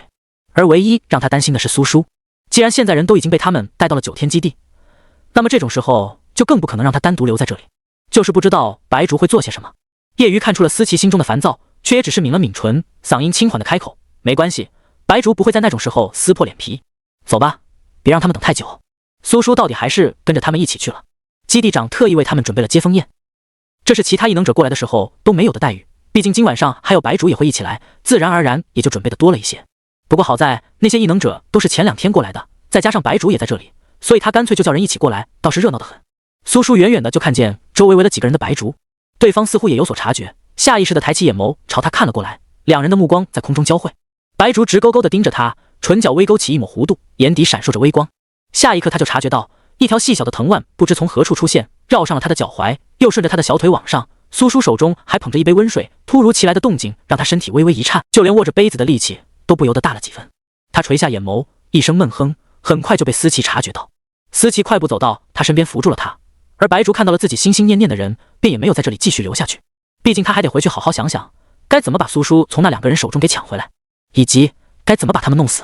白竹唇角泛起一抹冷笑，眼底也闪烁着疯狂的光芒，心中有了算计。没想到那种程度的变异食人花竟然还能够让他们2个给逃出来，看来他们倒是比他想的要有趣的多，倒不如一起弄进实验室好了。思琪抬眸的时候，只看见白竹的一抹背影，不由得咬牙切齿的在心中暗骂了好几句。他们原本都已经做好了最坏的打算，那就是白竹会想方设法的把苏叔从他们身边带走。可没想到白竹根本没有靠近他们，只是远远的看了他们一阵，然后就转身离开了。没有人觉得有什么不对，毕竟那可是白竹，再加上除了他们以外，还有不少其他的异能者，以及离得近的特意赶过来的其他基地的基地上都想上前去攀谈，以至于白竹根本没有脱身的机会。但现在看苏叔的反应，那个疯子明显是做了什么。思琪压下心头暴怒的情绪，还是软着声音询问苏叔：“叔叔还好吗？有没有哪不舒服？刚才他是不是对你做什么了？”“没事，就是不习惯。”这么多人，苏叔微微发颤，然而只有他自己知道，那条藤蔓此刻正缠在他的腰间，他的腰部本来就是最为敏感的地方，如今被一条藤蔓给缠着，还时不时摩挲一下，更是让他有些受不了。思琪见他这样，也顾不得其他，甚至来不及和叶瑜说了一声，就带着他回了住处。“哥哥，我想休息一下，你回去找鱼哥哥吧。”“不行。”思琪皱着眉毫不犹豫的拒绝。苏叔明显就是身体不舒服，他怎么可能放着他一个人在这？可我只想自己待一会儿。苏叔可怜巴巴地望着思琪，眼眸中还泛着一层水雾。思琪顿时心软了下来，只说道：“那我在外面守着你，我马上让他回来。”苏叔微微点头，听见他离开房间将门关上的声音，这才松了口气，然后撩起了衣摆，面无表情地抓住了缠在自己腰上的藤蔓。此刻的他哪里还有刚才那副脆弱又可怜的模样？苏叔面无表情地收紧了手上的力气，任由那条藤蔓拼命地挣扎，甚至讨好般地缠住他的手腕，他也没有半点要松手的意思。“小九，有什么办法可以把白竹身上的藤蔓给拔了吗？或者我给他喂点除草剂？”339，抱歉叔叔，我们不能这么做。苏叔轻哼一声，下一刻他就察觉到了不对，床下似乎有什么动静。他有些不悦地皱起了眉：“小九，什么东西在动？”“是白竹的藤蔓哦。”339干巴巴地笑了2声，解释道：“之前他囚禁你的时候就在你身上留了种子，现在又被你重新带回到这里了。那些种子在他的操控下就生根发芽了，我以为你察觉到了呢。”苏叔顿时哑然，他确实有所察觉，不过还以为是自己的错觉，毕竟在那种时候他也没心情去想那么多。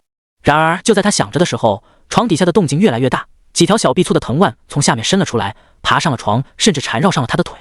那些藤蔓的速度很快，似乎是不想让他闹出动静，于是一条藤蔓直接堵住了他的嘴。